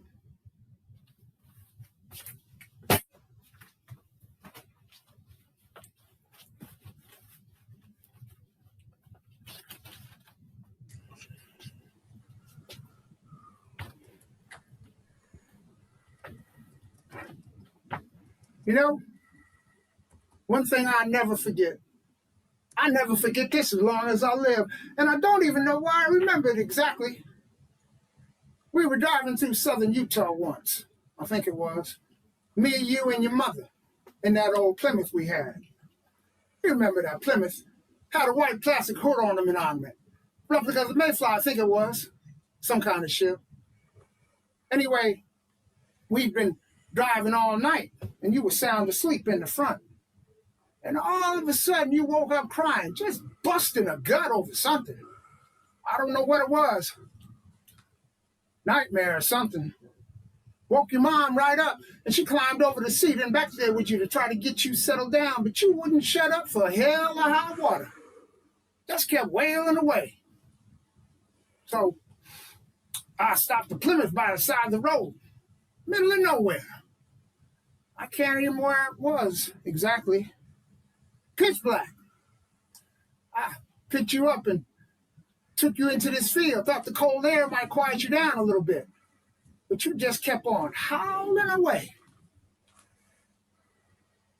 Then, all of a sudden, I saw something move out there. Something bigger than both of us put together. And it started to move toward us, kind of slow. And then it got joined up by some other things, just like it. Same shape and everything. It was so black out there, I could hardly make out my own hand. But these things started to kind of move in on us from all directions in a big circle. And I stopped dead still and turned back to the car to see if your mother was all right. But I couldn't see the car anymore. So I called out to her. I called her name loud and clear. And she answered me back from out of the darkness. She yelled back to me. And just then, these things started to move. They all started moving away. And it turns out there we were standing smack in the middle of a goddamn herd of cattle. Well, you never heard a baby pipe down so fast in your life. You never made a peep after that. The whole rest of the trip. Thanks, guys. That's it. Hope you liked it. Oh. Unmute yourself some, please. That was really good. Bravo, bravo. It was amazing. Bravo. That's amazing. Thank you. Bravo. Thank you. Thank you. Hey, I get inspired by people that appreciate what I do and that are just as good as me. But I'll never see him do a set. And I've got his book of songs. I've got his whole thing because I took part in his raffle. Let me just do to Rob Reeves. Thank you very much, Gary. What an introduction. Yeah, all is forgiven for the tantrum, Gary, but I can't forgive you for going to McDonald's. So yeah, a little more groveling for that, please. But no, yeah, no, thank you very much, and thank you for having me. What a great evening so far, and what an act to follow as well from the actor. Again, thank you for that, Gary, for putting me on after the actor. But no, yeah, what a treat that was. That was fantastic, and everyone else has been amazing as well. Obviously, Lesley knows how much I appreciate her poetry, and Lantern likewise. So yeah, what a night this has been so far, and it's down to me to lower the standard slightly. So I'm going to do a few short poems and a couple of songs, if that's okay. I know from running open mic nights that you should either be good or be quick. So I've got 5 quick poems. And yeah, hopefully the songs work out okay. Everyone's singing's been fine tonight coming over the Zoom, but I don't know, sometimes with the guitar it doesn't quite work, but hopefully that will work when we come to that. Yeah, just a bit of a warning. There's a couple of F-bombs, a couple of drug references, and a couple of derogatory terms to conservative voters. So if you're offended by any of that, then I don't care really. We can't be friends. But no, it does sound like a night out with Lesley though. Drinking, drug references, and derogatory terms for conservative voters. Yeah, absolutely. That's all me. Anyway, so I'm going to read a couple from my book. Some not quite as specific as Gerald's 51 poems. Mine's just some poems. I don't think I could be bothered to count them before I sent it to the publisher. No, I did everything. I even designed the cover. Look at that. How about that, eh? multi-talented. If I do say so myself. Anyway, let's get on with it. I'm just talking too long. About half my set gone, isn't it? Okay, drinking in the day. When did we start drinking in the day? It just seemed to happen, like finding yourself in love for the first time, or with a knife in the toaster attempting to retrieve a relic of burnt crumpet. When did we start drinking in the day? It's not as if we have an excuse, like we're poets or middle class or recovering from a traumatic experience. We drank at night to defend our fights and imbibed libations to no one in particular. We searched obscure boroughs looking for Whitman or Dionysus, but could only find the Nag's Head. There was once a time when we would sit and stare at the stars, but I began to despise the names you gave to the constellations, and as the empty wine bottles filled the bed, I decided to sleep on the floor. Then, sitting in our second least favorite cafe, we stared at each other with nothing to say, and that's when we started drinking in the day. Cheers. Now, none of the poems come from my perspective. They're all personas or characters, so that's not really me. Nor is this next one. This is called To a Shoe, and it's from the perspective of a shoe. So that certainly isn't me. So I was asked a few years ago on National Poetry Day to write a poem for, well, I think there's about 50 poets across the country asked to write a poem to celebrate their local area. I come from Northamptonshire in the UK. And it's well known, or it was kind of founded on its shoe industry. And so this is called To a Shoe.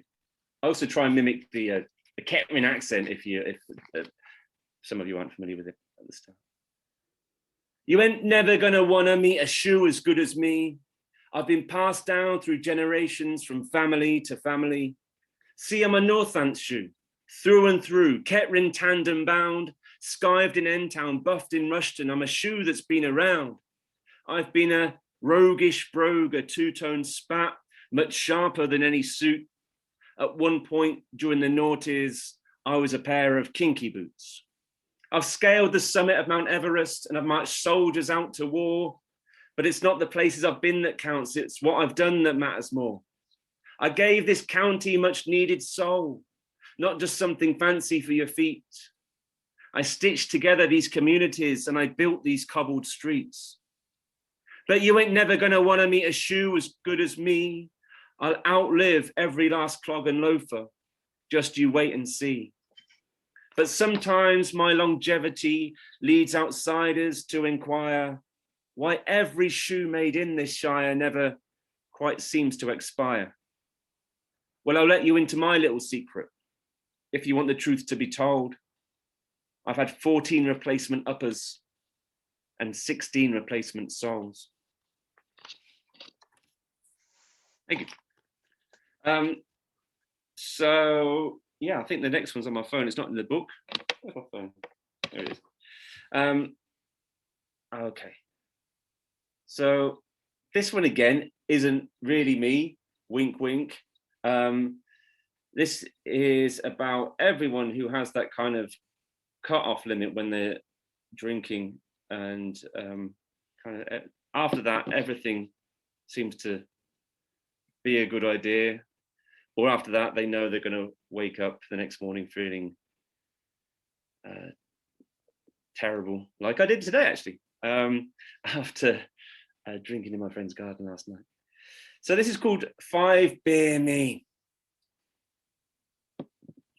1 beer me sits nursing his drink at the bar. Then 5 beer me crashes through the double doors to order a 6th jar.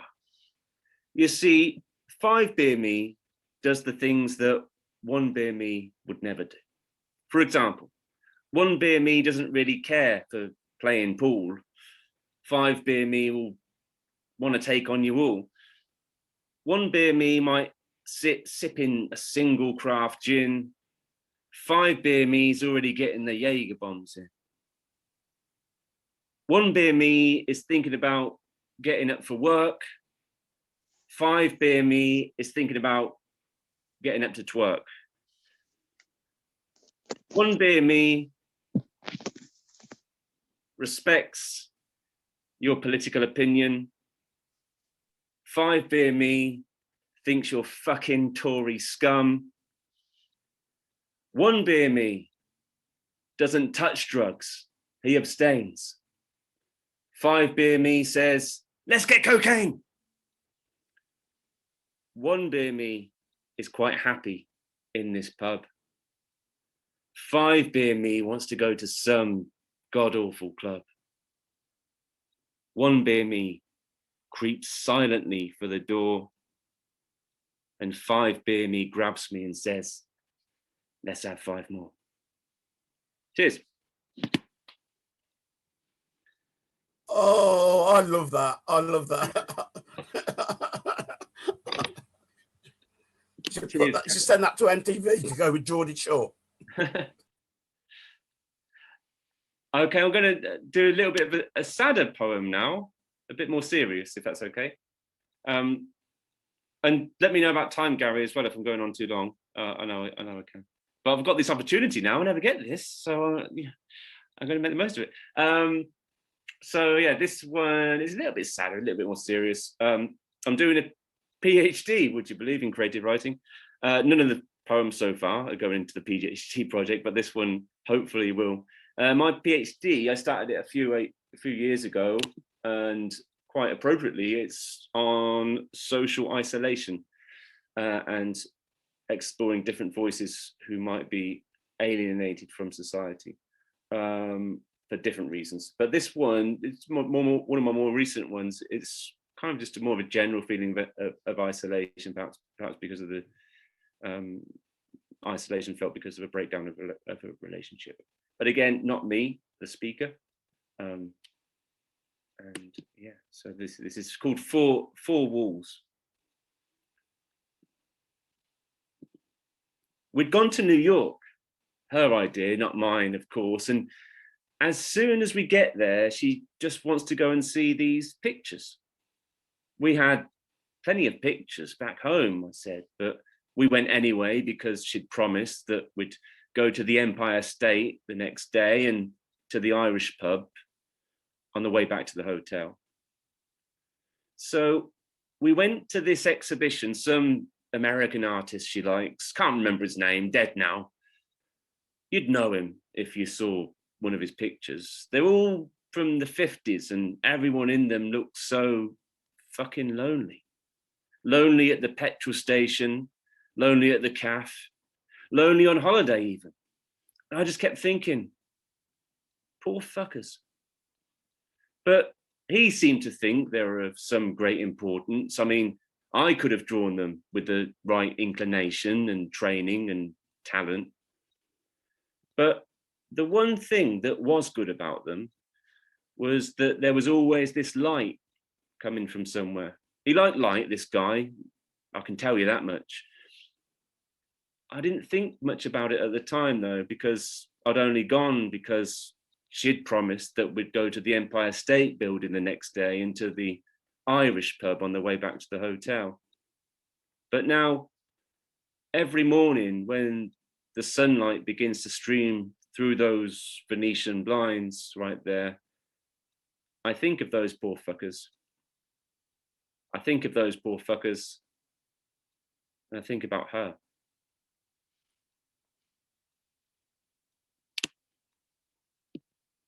Thank you.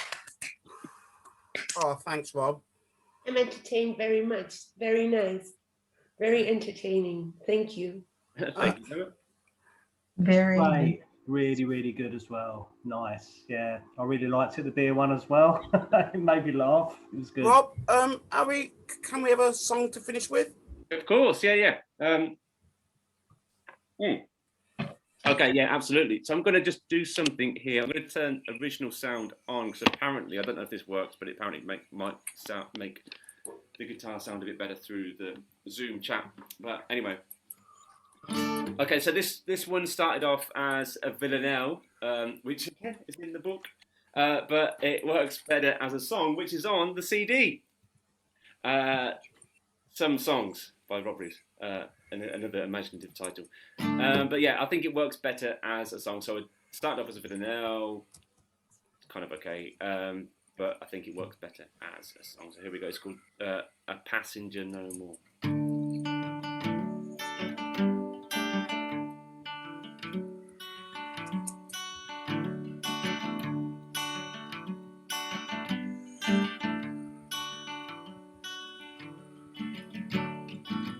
I shall be a passenger no more. Take the helm before we go. I shall be a passenger no more. When this ship is ready to leave the shore. Wait on the beach, I'll call at your door. Tide is low, I'll let you know.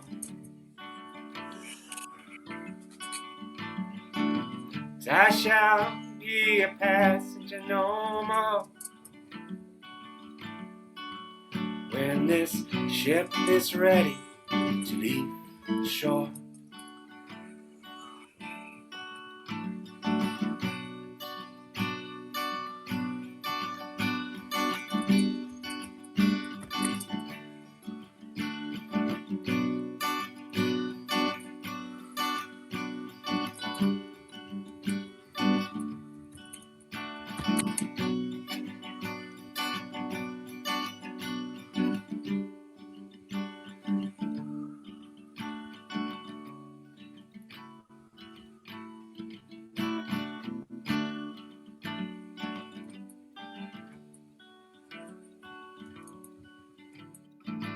If we can learn from what came before, repair the damage from the blow, I shall be a passenger no more. When this ship is ready to leave the shore. When this ship is ready to leave the shore. When this ship is ready to leave the shore. Oh, everyone unmute and say, Rob, thank you so much. You, Hey.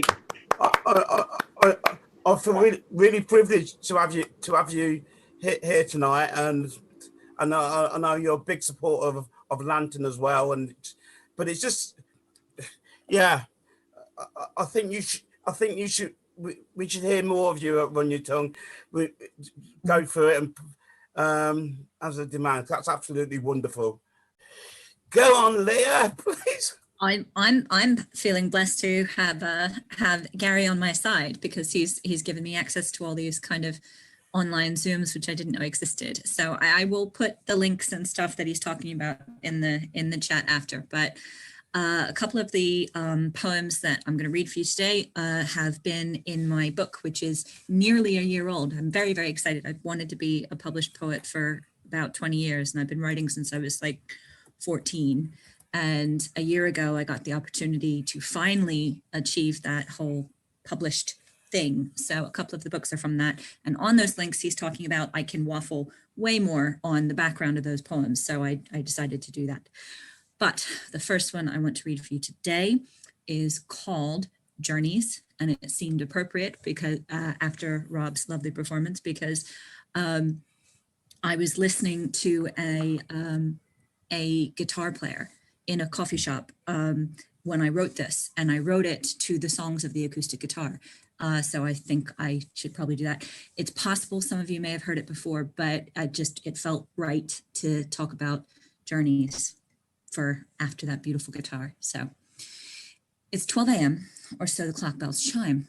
I'm traveling off again one more time, flying past places I don't remember yet, and past people I have never met. These are the fast, old, familiar homes, past old, familiar ways, some new, old places. Here comes the old newness of good days. I don't know where I'm going, and I don't remember where I've been, so this moment doesn't matter because it's all I've ever seen.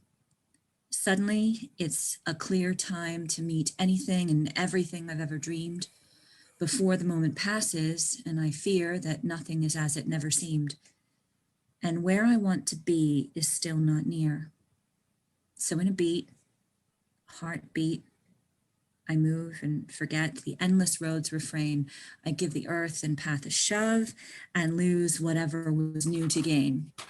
Because it's not about the road anymore. To me, the journey is for those beats where I search internal land, sea and shore for the place where the journey meets with my life and within my mind. Nothing full has been there. The complete is hard to find. And on the journey, you don't even care. Life is all the moments you often miss, a journey of old remembered things, a song, a house, a word, a first, last kiss, and that clock bell still rings and rings. On the journey, you will meet moments that will scare you, stop your heart and move your feet, moments that will tear you. But throughout the days, weeks, and months, when you don't know how, or what, or why, they come to you in nameless fronts, and life is about choosing the journey and to try. It's 12 a.m. or so the clock bells chime. I'm traveling off again one more time. My choice. How about you?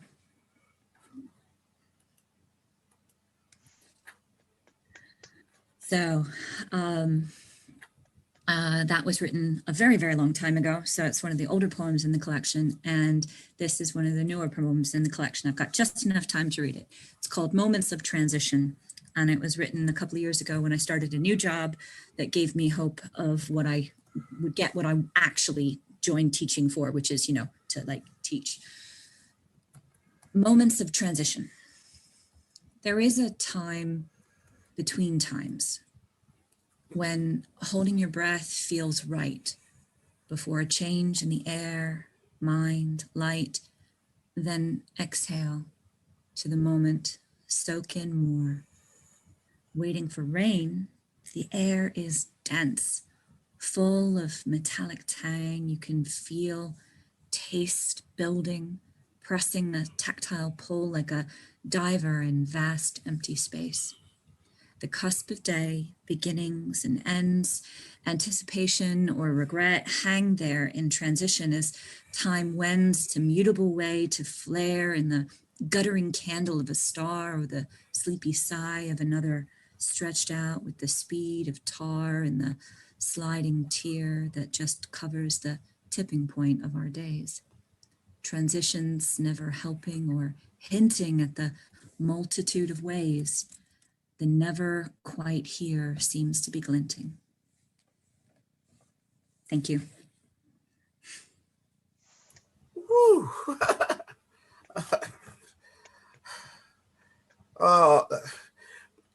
When I first met Leah, she said she's nervous about coming on to open mics and whatever. So I became ever so paternal that I had to be there when she goes. And there was one event I couldn't go to, so I told Kathy Carson, can you go and look after her to make sure she's all right? She's really good. And then when I get to see her when she does that, I go, she needs to look after me. Thank you. Thank you. Thank you so much, Leah. Thank you. David. David, I'm not going to. Thank you so much. I'm so happy to be here. And I love hearing your compliments, of course. I'm going to read just one poem, but I'm first going to share some lines I heard in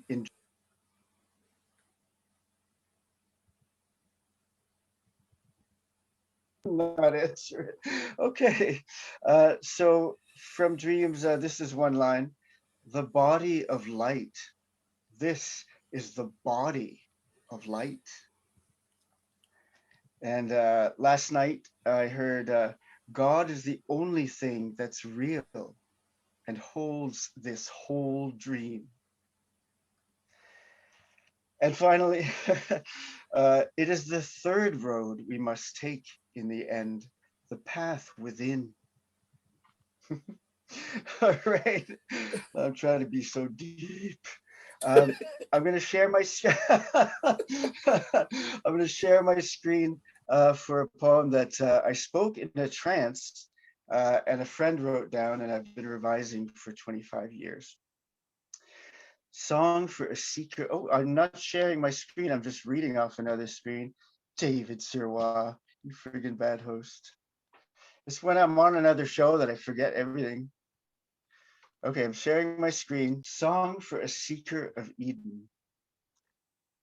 Over the face of naked waters, a nameless breath was blowing. In wide wind, white seeds of weakness and weightless days of realization whirled in one confused flurry. A subtle hand separated light from dark, dark from salted sky, and turned to lift solid air above from undulating dark seas beneath. On the second day, a sphere of raw fire was carried up into blank dark to make day, and a round stone mirror rose into the opposing sky in a shower of sparks to make night. Our globe's green skin split into countless shoots of wet grass, and the bark of trees burst into soft green flames. Blizzards of birds brought fresh brilliance to foliage, and 7 oceans flooded with the flashing blue life of countless fish. At the next dawn, dark infant soil learned new red languages, pulse of horses and bulls. Massive shadows of elephants and rams spilled into wilderness, wildness of rain wind. On the following day, a plot of dull clay was shaped into articulate human fingers.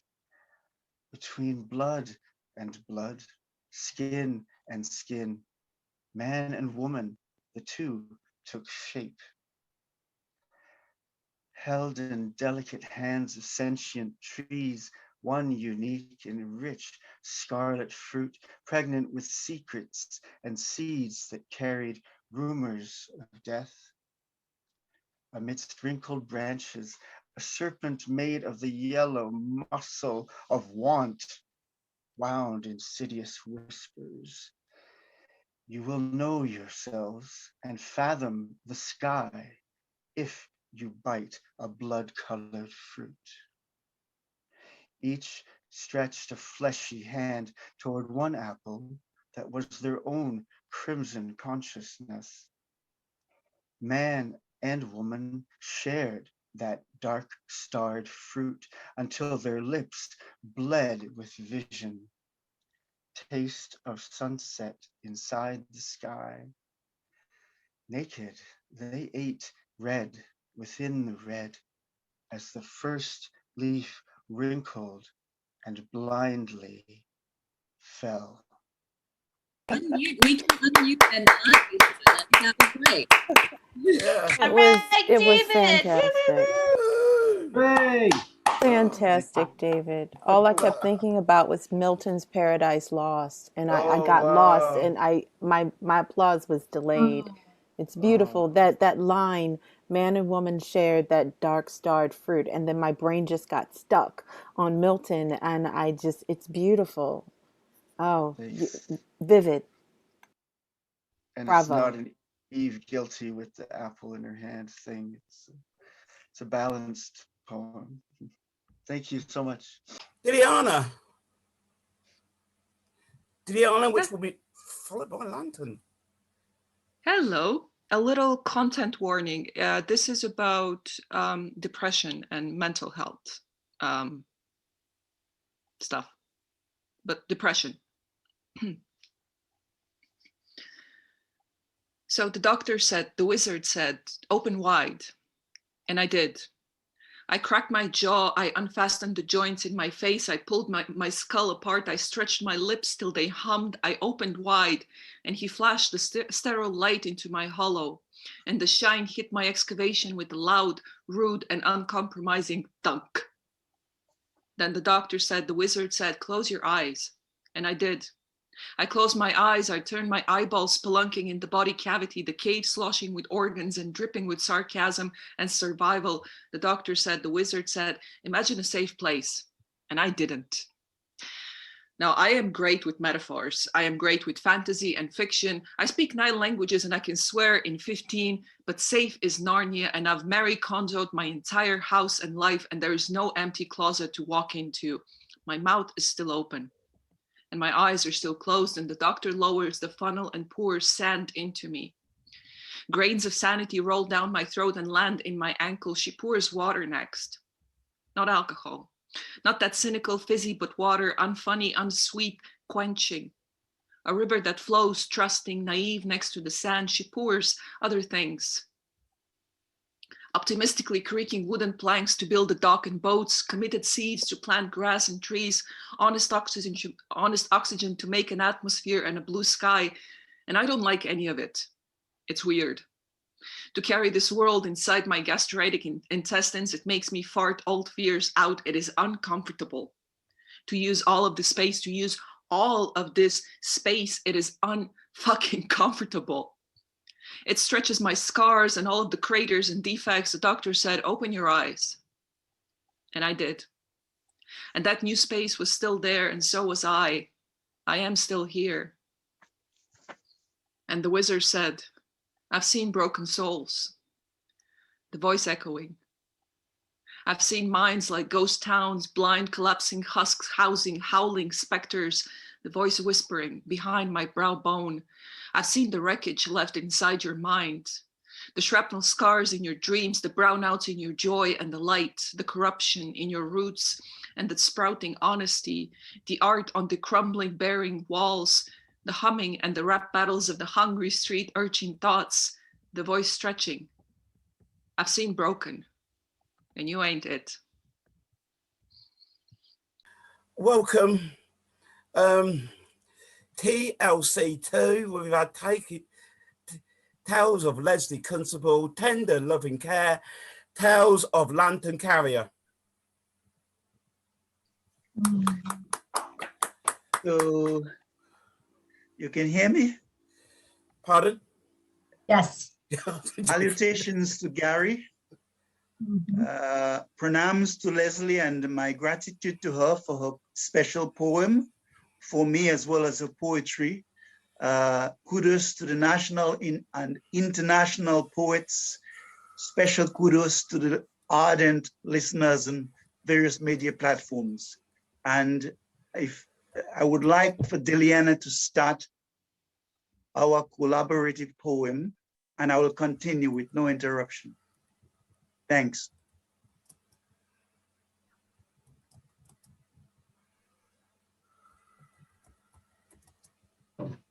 Counting sand with the soles of my feet, I stumble and fall into the air, into the fractured balance as my fingers find and draw thick brown forest soil, breathing, giving, watering. I pour my tired soul out and follow its flickering, the fairy fire dancing and lamenting through the trees and branches, amid streams and sunlight humming an ocarina tune, hugging the sadness away. In the middle of the clearing ahead, just above the ground, hangs a giant emerald liquid glistening drop of, wait, huh? What? How does it do that? Is that water? Is there no gravity there? How is it suspended all the way up there? Is it possible to breathe in there? Or can only fish survive? But then how do they swim? I walk around it, but my mind does not. It is stuck in one-dimensional disbelief. I think this is hope. I've seen it.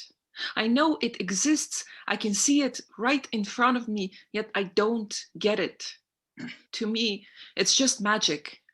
And just like magic, vacuum, zero G, it is hard to grasp and imagine. And yet, right there. I remember the darkness, eons of an abysmal abyss, piercing my wounds like thorns, creating a veil of sorrows. Now arose, I have survived the strong winds and angry earth, taking root strong enough to survive any tornado. A light crosses my shadow and I see a phoenix soaring in the firmament, burning a path in the perennial galaxy so intense that my soul becomes transfixed. Transformed, I gaze at the luminosity of heaven, the nebulae, Orion, the shooting stars. The moon looks so beautiful. This is where Sage Vashishta's wife resides, this incandescent star of bewildering beauty. Now at nights, many brides and grooms pay homage to Leta Tau in holiness in order to have a progressive marriage. I once said to my mother, "Mommy, Mommy, what is that there in the sky?" "The moon," she smiled. "The moon? I want to go to the sky and play with it." "You don't have to go to the sky, my darling. One day the moon itself will come to you." She smiled again. So now I soar in the seeds of my mother's vision, leaving my mortal coil behind, not too dissimilar from a suspended pool. Only I'm a soul bird, not a fish, and the hope seeds of the eternal grant me feathers so I can fly. Now I have no need for counting sand. The effulgent dazzle of souls beneath me is too powerful and hold my gaze like the temple of the sun. I reach out to Jannah as the nightingales sing, my heart shedding the tears of ceaseless love. Thank you. Wow. Bravo. Wow. The sweet scent of zephyrs caught the earth laughing as her jasmines and lavenders unfurled the purple blossoms. The rose blushed, recounting her numerous tales of intimate secrets. Within the orchard where we encountered, sunset came smiling with the dusk. Alone with my lover, we listened to the willows whisper to the fading sun. Now the nights speak of hopefulness, as stars dance with Andromeda. A symphony of starlings heralds the radiance of a golden dawn. I try to communicate with the light of Jannah, even as laziness runs from the duvet's charm, enthusiasm becomes present in action, while zeal and vibrancy emerge from closets.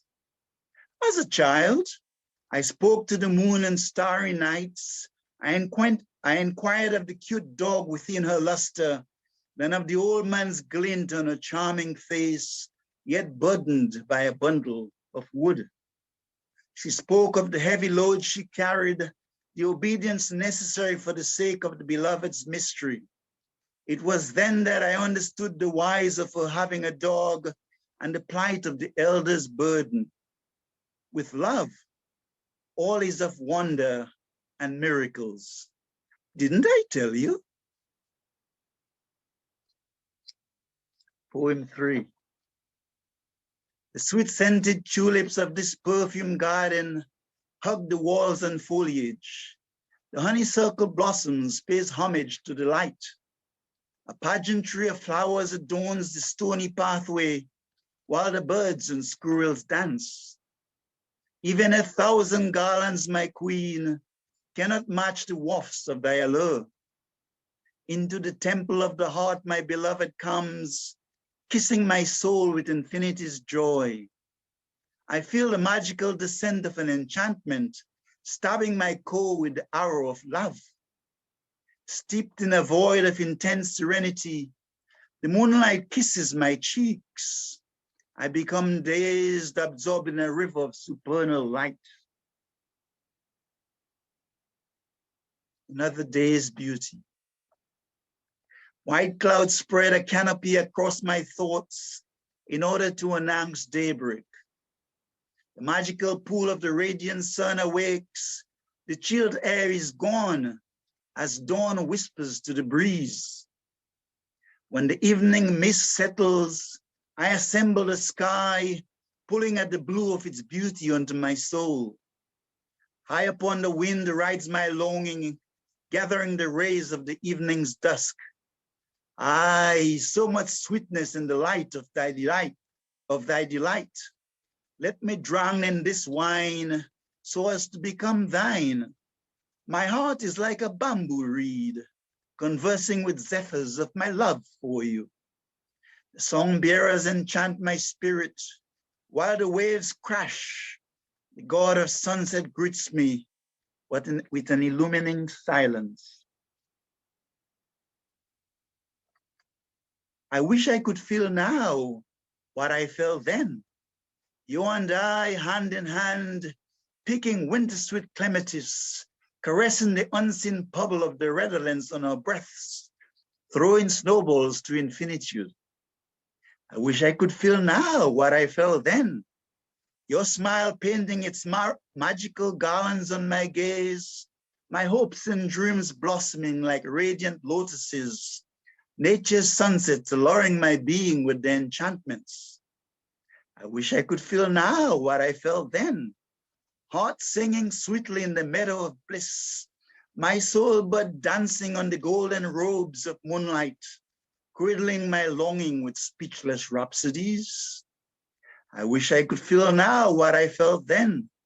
Your love like an arrow piercing into my spirit, a bewildering and wondrous wine, intoxicating my soul with the ecstasy of joy.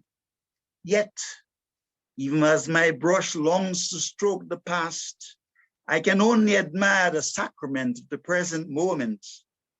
Dawn is fast approaching. The beloved is playing with each moment in accordance with his dreams. Thank you. More nature. The pool in its profundity was serene, calm, peaceful, like ascending love. Its glistening beauty held my gaze, freeing the mind from its earthly strife. The translucent light of the scattering clouds whispered softly to an inquiring heart, delving deeper into this kiss of light. The sweet melody of starlings befriend me, as the light winds and foliage hug my spirit. I look at the exquisitely knitted braids of the Chinese girl in charmed offensive, tugging at her eloquence and allure.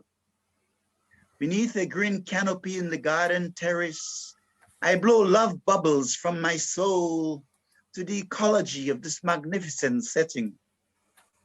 The sun's shimmering rays dance with the ripples. My breath spins with a renewed energy, quickening the soul with its delight. Maturity and purpose. As a child, I cannot say that I threw all concerns to the zephyrs, which I did, but more that I was guided by instinct to my mother's bosom and the gentle art of spontaneity, innocence, and surrender. I thought naught of the indignity of foul poo in public places, nor the warm fluid that flowed from my naked anatomy, only to drench my mother's dress. I was endowed with the naivety of childish pranks. Speaking and walking were fun. I moved from blah, blah to da, da, from crawling to standing, and repito usted otra vez. Later, I learned the gentle art of exploitation, of how to cry with intensity when I needed feeding, of how to take control. Bypassed the many days at school, and I have learned the subtle art of smiling to hide my flaws, to cheat while suffering no loss. I can now walk and run, use my defensive skills at the office, charm my way into the hearts of many beauties, like some do. Yet I fail to realize that maturity without purpose is meaningless.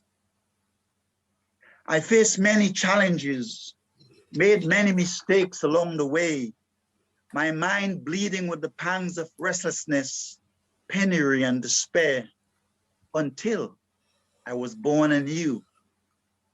Looking at the gemstone beauty of the moon one visionary night, I learned once again to smile.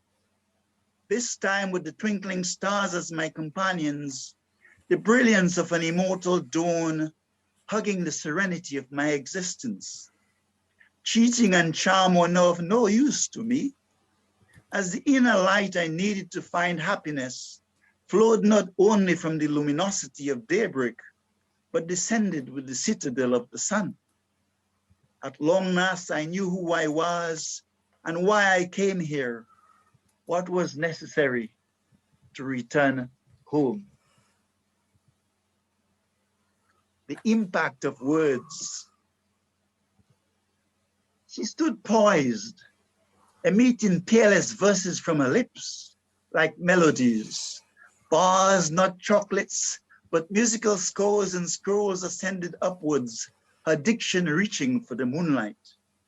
Yet the breeze was a fragrant breath, cascading scented roses, and a lure of eloquent words, tracing fire in the core of poetry lovers, exploding 100 rhapsodies in her being.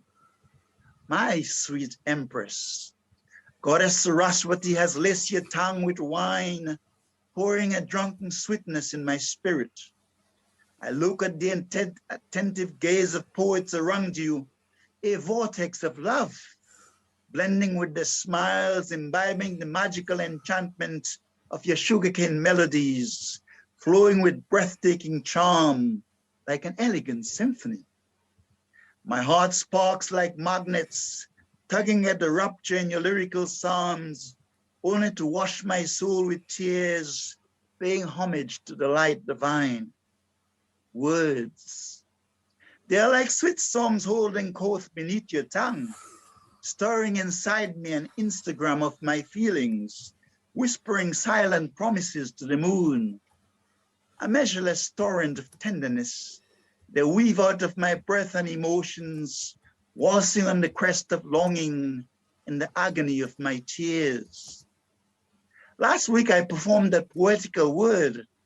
The MC was so moved by my recital that he immediately engaged the audience in 3 claps for me, ending with the prayer, "We are healed." Words. I wept copiously in reading once of a woman on the verge of suicide. She heard the enchanting, life-giving solace of poetic beauty and changed her mind. We may not know the impact of the wordsmith on one crying out in dejection. Each bard sings a melody taken from a manuscript in paradise. Sea water caresses the pearl on the marine bed. The ocean serenades its opulence. Magnolias rise and waltz with the dawn of spring, whispering the notes of the hummingbird. The lily said to the sunflower, "Peace be with you, my radiant sister." Orion kisses her twilight and says, "Good night, my kindred spirits. We'll meet again tomorrow." An agony of echoes whispered from my core, "Make me a servant, O love." And the rose adorned its golden garments, offering its wafts as a sacrifice to this cause. Each sweet word spoken, each act of magic released, awakens the light of the one for whom it was intended. And special Z, the poetess, weaves the tapestry in the ambience so beautiful that my tears embrace the sunset, sending kisses to the moon, touching my breath like a Mozart sonata. Lantern says, "When I was lost in my darkness, it was the resonance of a wizardry that set me free." Her lips became an artist, scribbling love songs on my heart, whose stunning luster lit 1,000 rainbows to my soul. So I will do 2 more. Thank you. I rise at dawn to the melody of starlings echoing in my surroundings. From my window, I could see the terrace adjacent to La Piscina as red mulberries rise with the streaming light. Hyacinths unfurl the purple leaves as the light kisses their yellow stamens. Tulips and daisies gleam in the sunlight, singing of grandeur to the waltzing cherry blossoms. It is a season of newness, as renewal pushes out the mist of fog and darkness. The sun gleaming through an opal sky kisses the tapestry of colors below. My heart drips joy with the pride of morning dew. A symphony of nature dances, performing wonders in a soul-weeping beauty, cascading magic like the flowers. Deep down in the meadow of the valley of love, a clay pathway winds its way to the undulating hills. The decor of the flora is way past amazing as the lustrous heaven hugs the trees and foliage. I close my eyes, walk in serenity to the seashore, see the waves splash on the rocks steeped with rugged beauty, whispering praises to God. Eggshells mingle among the garden of flowers, creating a basket of garlands, magnificent in splendor. A pageantry of beauty like a canopy blankets the grove, its luminosity of colors creating shimmering rays in which the chicks and bunnies rest. Tulips blush open, flapping their wings in awe of this magnificent setting. Oh light, my light, your bluebells converse with the honeysuckle, unabashed by their nakedness in the sacred sanctuary. A flood of charisma dance around the grove, kissing the ambience of this reverential moment. It is spring. Easter beckons and the snow-white doves chant verses, heralding the victory of the one called Christ. Rejoice, rejoice, O seeker, rejoice. Winter's gone, symphonies come laughing with the breeze. The lily compliments the songbearers, while the magnolias glow with unhurried grace. Just yesterday, I said to the daffodils, "You look so alluring, my friends," but the jasmine blush, covering my breath with the redolence. My heart whispers to a moon, adorning my cheeks with luster. The eyes becomes radiant, gazing at glittering sunsets. Rejoice, O seeker, rejoice. Winter's gone, everything comes around, and the time for renewal is here. Love's in full bloom, and the dawn is dancing. Open the windows, pull the Venetian blinds, the robins ever versatile, attesting new melodies. The lyrical nightingales await to serenade your heart. Lantern Carrier, thank you. Everyone unmute yourselves in a massive round of applause. Wow. Lantern, you was brilliant in The Lion King and Shawshank. Thank you. Yeah. You've done it. Living genius. Such a nice definition and rhythm as well when reading. It was really impressive. Thank you. Thank you, thank you. Very kind. Es muy amable. Es muy amable. Mhm.